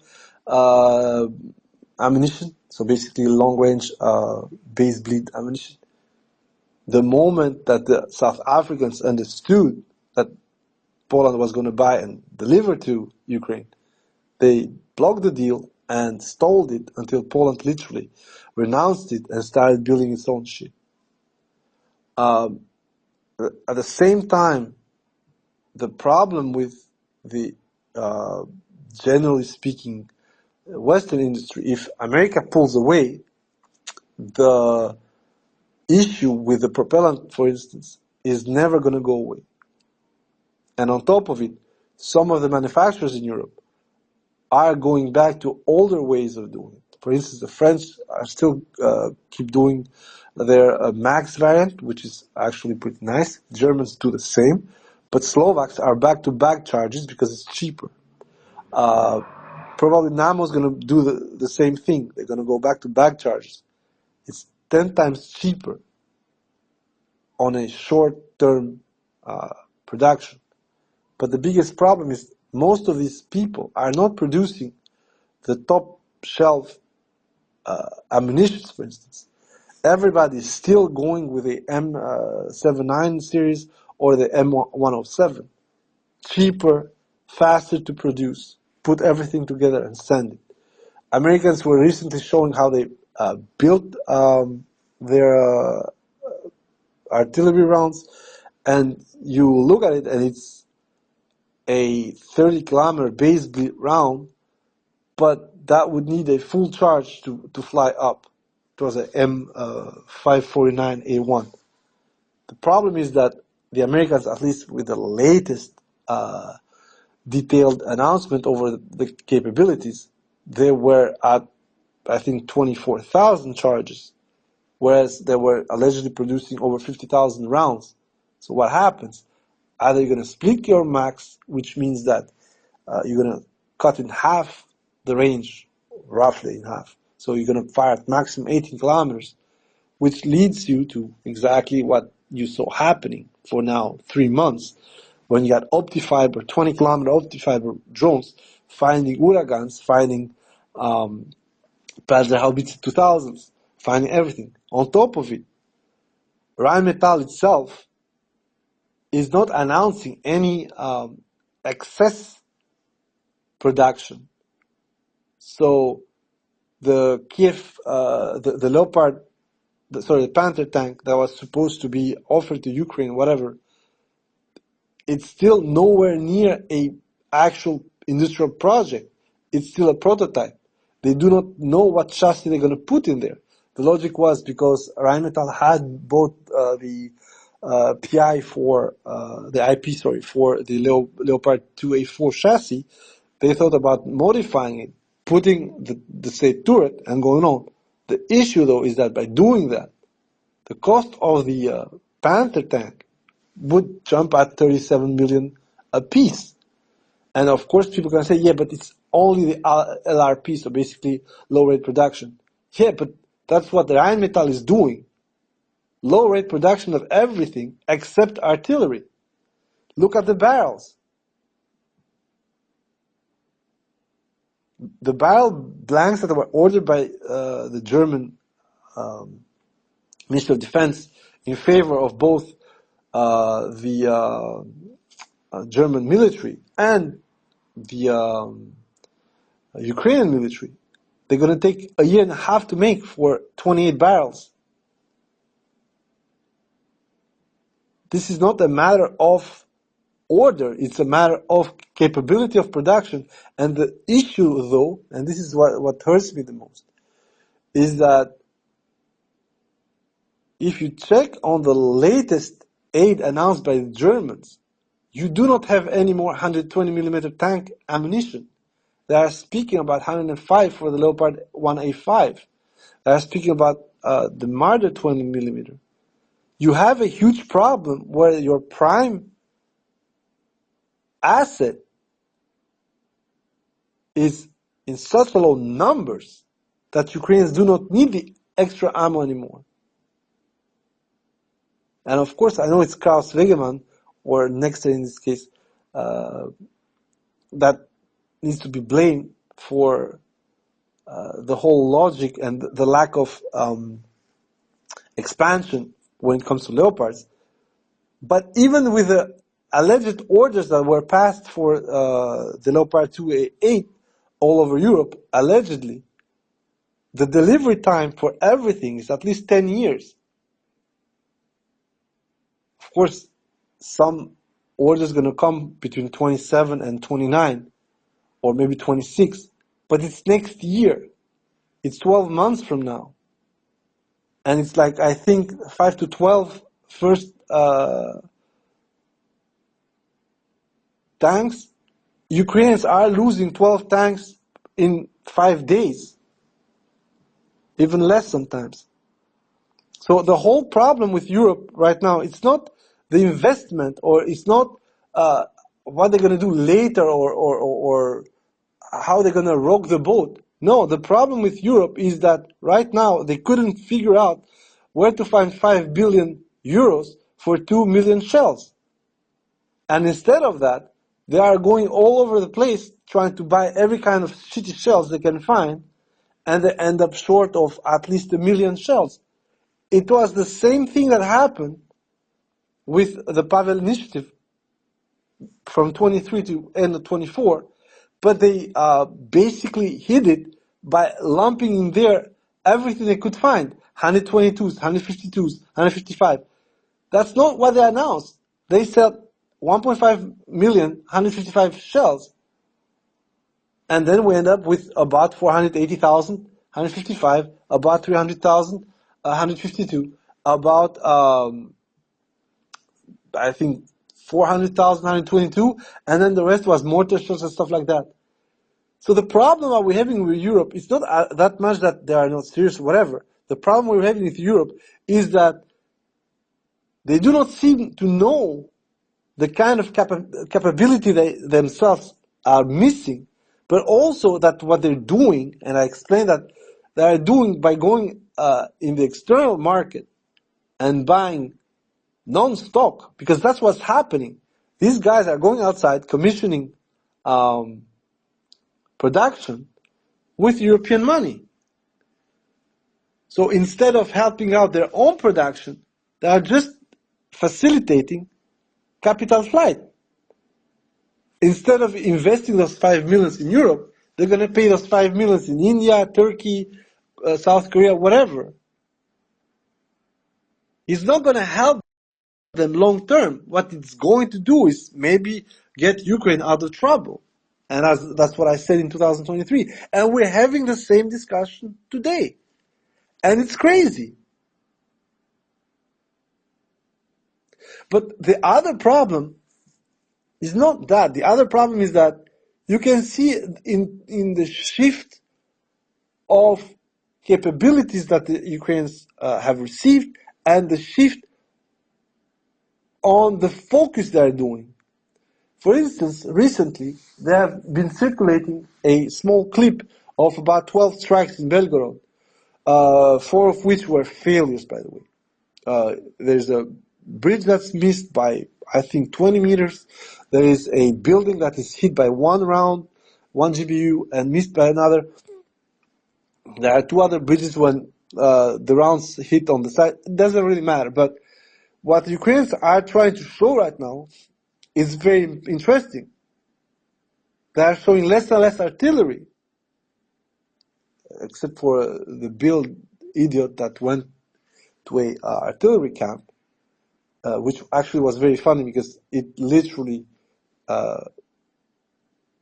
closed the deal on the fact that the Bogdana is in fact just a Jacinth rebored and retwisted for 155 millimeters. But the Ukrainians are understanding that artillery on itself is not viable anymore. And the issue is exactly what we were speaking before, that the moment that Ukrainians will not be able to have this flexibility between barrel artillery, multiple rocket launchers, they're going to have to find something else. And for a while, it was Atacams or Storm Shadows or the drones. Now, they finally unlock the potential that is, in my opinion, at this point, the only way forward for them, which is guided bombs from airplanes. Right now, it's still very low. I mean, the Russians drop probably 180 guided bombs per day, whereas the Ukrainians probably 20 or less. This is mostly related to the fact that they don't have the planes and the airframes to keep flying like this, because what they are receiving is already past midlife upgrade examples. But this is what's going to happen. The Ukrainians are going to slowly start moving away from the creepers, so from both towed and self-prepared artillery. Not that much because they don't need it, simply because the area where they were so proficient until now, which was drone warfare, is biting them in the back. Just check how many battles they lost the last 3 months. It's absolutely crazy. If you start comparing it to what Oryx was clocking before that, God damn it, you're going to have within a full year as much as they lost the 3 other years. It's just the same discussion as with tanks. The biggest benefit of the optical fiber drones is that you can see what you're hitting until the end in 4K, which is pretty funny. So I think that contributes as well to the fact that now we know that Ukrainians are getting blasted. And therefore, logically, they're going to start going up. And as such, that the Europeans start pumping out trash or not, it will not matter. Everything on the ground right now in this war is dead. It's going to take 1 FPV or 20. That thing's going to die. And look no further than the Abrams. Everybody was like, oh my God, the Abrams. And the first Abrams were not destroyed by optifibers. They were just hunted down by wireless drones. And that's it. 2 were taken out by cornets, which was also a nice touch. Initially, just to show you that the problem that everything that drives on the ground that doesn't fly has is that you cannot escape drones. Doesn't matter if your rear reverse speed is 60 per hour, you're not gonna go faster than an FPV. And if you escape the first time, it is going to be a second, a third, a fourth, a sixth. This is the biggest problem in this war.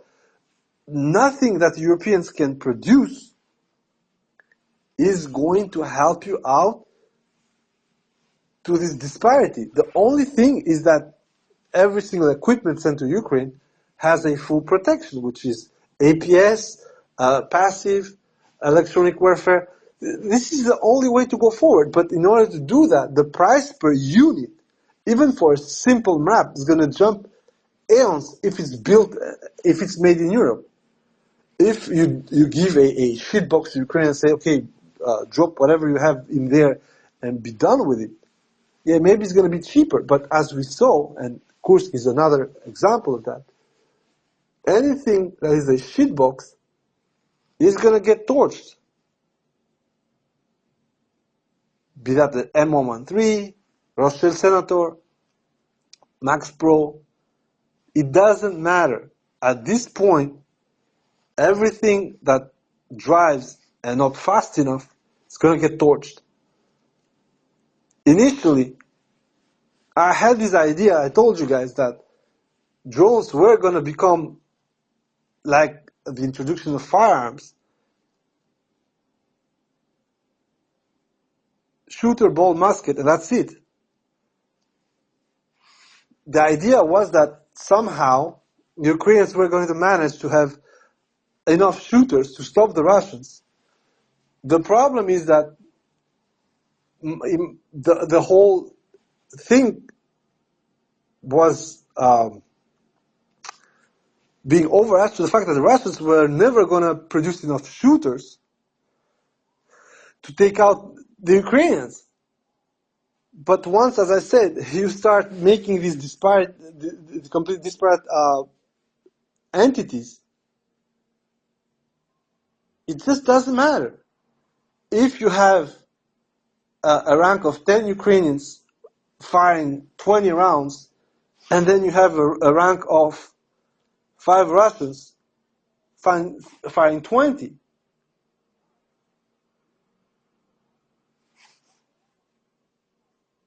you're going to win the first one. Second one, both sides going to lose. Third one, you're going to have the Russians coming back, and so on and so forth. So the FPV that initially was thought as a force multiplier for the Ukrainians to defeat the numerical superiority of the Russians, once you have to do the same thing as the Russians are doing, but you do not have enough assets to back it up, you're going to end up with what happened in Kursk, what is happening right now everywhere.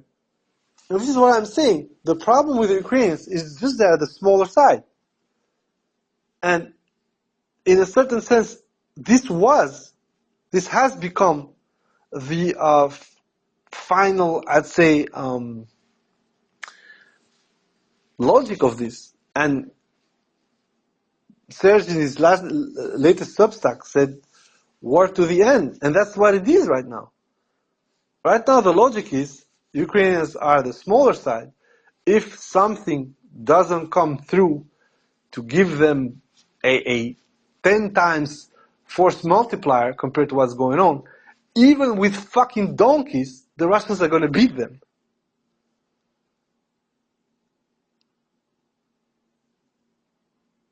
And that is because both sides are dealing huge blows to one another.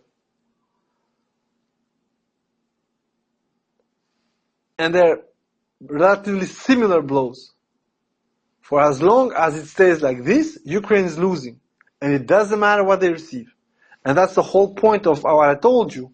Unless the Europeans literally grab their whole stock, drop it to the Ukrainians, train them for 6 months and say, charge, there is no solution to this.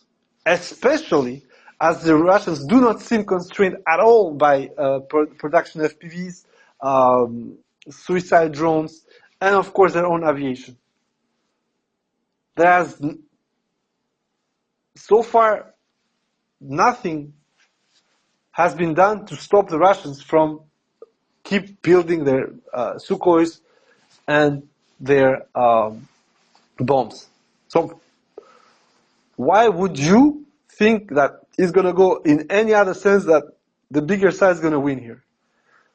And the worst part of it is that it could have ended so much better for the Ukrainians if themselves would not have started the whole FPV drama. So yeah, that's it. Sorry, it was a bit of a rant, but yeah.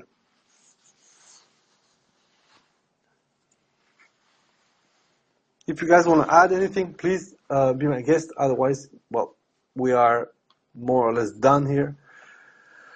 And I wanted only to add one last thing. Keep an eye for May. I already told to the guys in the group, from what I'm seeing, there is a small uptick in Russian attempts.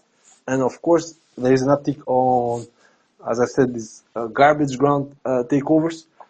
But it looks like the Russians are just setting them up for a bigger attack. And this thing is how Trump and Zelensky are going to finish the so-called mineral deal. I think that Zelensky is never going to agree over what the Americans proposed so far. And it's logical. I mean, come on. It's literally slavery. Which means that by May, both sides are going to be quote-unquote free to go at each other.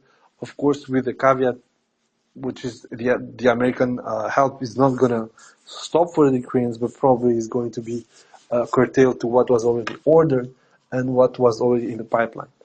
And therefore, I'm saying keep an eye on May, because it could very well be a cataclysmic change for the Ukrainian side if they do not start fixing, as I told you, this situation with the garbage ground that they're losing.